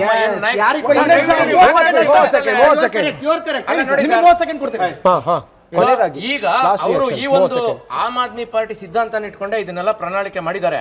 ಖಂಡಿತವಾಗ್ಲೂ ಮಾಡಕ್ ಸಾಧ್ಯ ಇದೆ ಅನ್ನೋದಕ್ಕೆ ನಾವು ದೆಹಲಿನಲ್ಲಿ 10 ವರ್ಷ ಇದನ್ನ ಪ್ರೂವ್ ಮಾಡಿದೀವಿ. 2015ರಲ್ಲಿ 30,000 ಕೋಟಿ ಇದ್ದಂತ ಬಡ್ಜೆಟ್ 2020ಕ್ಕೆ 67,000 ಕೋಟಿ ಆಗಿದೆ. ಇದರಲ್ಲಿ ಏನು ಅಂತಂದ್ರೆ ಕರೆಂಟ್ ಬಿಲ್ ಎಷ್ಟೋ ಜನದ ಹತ್ರ ನಾವು ತಗೊಂಡಿರಲಿಲ್ಲ. Zero current bill, zero water bill. ಮತ್ತೆ ಯಾಕೆ ಸೋತ್ರಿ ಸರ್? ಸೋತಿದ್ದಕ್ಕೆ ಫ್ರೀ ಅಂಡ್ ಫೇರ್ ಎಲೆಕ್ಷನ್ ಇವಾಗ 2000ದಿಂದ ಈಚೆಗೆ ತಮಿಳುನಾಡಲ್ಲಿ ನಿಮ್ಮ ಅಸ್ತಿತ್ವ ಏನಿದೆ? ಒಂದೇ ನಿಮಿಷ, ಸರ್, ಒಂದ್ ನಿಮಿಷ. ಮುಗೀತು, 30 ಸೆಕೆಂಡ್ ಮುಗೀತು. ದಿಲೀಪ್ ಅವರೇ, 30 ಸೆಕೆಂಡ್ ಮುಗೀತು, 30 ಸೆಕೆಂಡ್ ಮುಗೀತು. ಎಲ್ರಿಗೂ ಅವಕಾಶ ಆಗ್ಲೇಬೇಕು ಅಂದ್ರೆ ಏನಂತಂದ್ರೆ ಕರಪ್ಷನ್ ಅನ್ನೋದು ಇರಬಾರ್ದು. ಕರಪ್ಷನ್ ಇಲ್ಲ ಅಂದ್ರೆ ಖಂಡಿತವಾಗ್ಲೂ ಇದೆಲ್ಲ ನೆರವೇರಿಸಬಹುದು. ಕರಪ್ಷನ್ ಇದ್ರೆ ಅಂತಂದ್ರೆ ಈಗ ಬೇರೆ ಬೇರೆ ಸ್ಟೇಟ್ ಅಲ್ಲಿ ಅದು ಜನರ ಮೇಲೆ ತೆರಿಗೆ ಮತ್ತು ಸರ್ ಕಾಂಗ್ರೆಸ್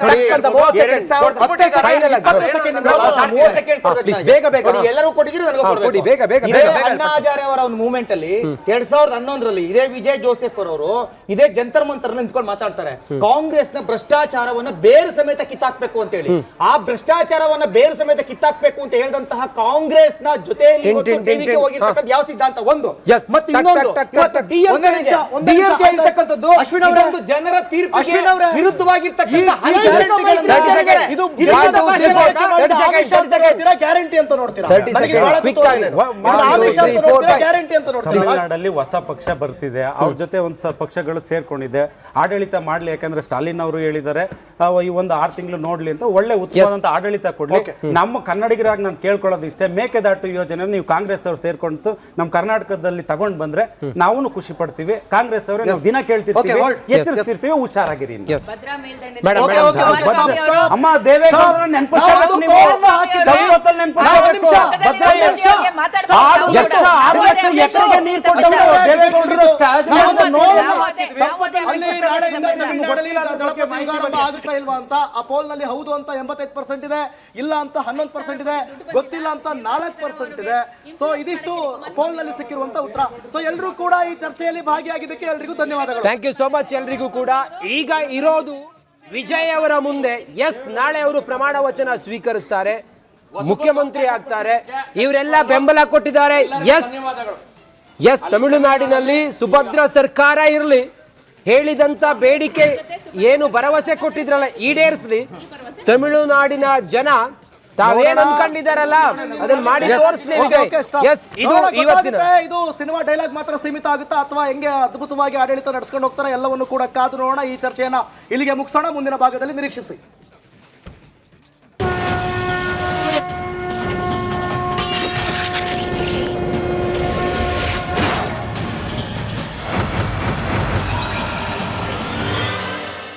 ಆರೋಗ್ಯ ಹಾಗೂ ನ್ಯೂಟ್ರಿಷನ್ ಸಿಗುತ್ತೆ, ನೋಡಿ ಬಾಡಿ ಸ್ಟ್ರಾಂಗ್ ಆಗುತ್ತೆ. ಸ್ವಲ್ಪ ತಿಂದು ಹಸಿವು ನಿಗುತ್ತೆ, ಡೈಜೆಷನ್ಗೆ ಇಲ್ಲ ಅಪಾಯ. MDH ಸೋಯಾ ಟೀ ಅಸಲಿ ಪ್ರೋಟೀನ್. MDH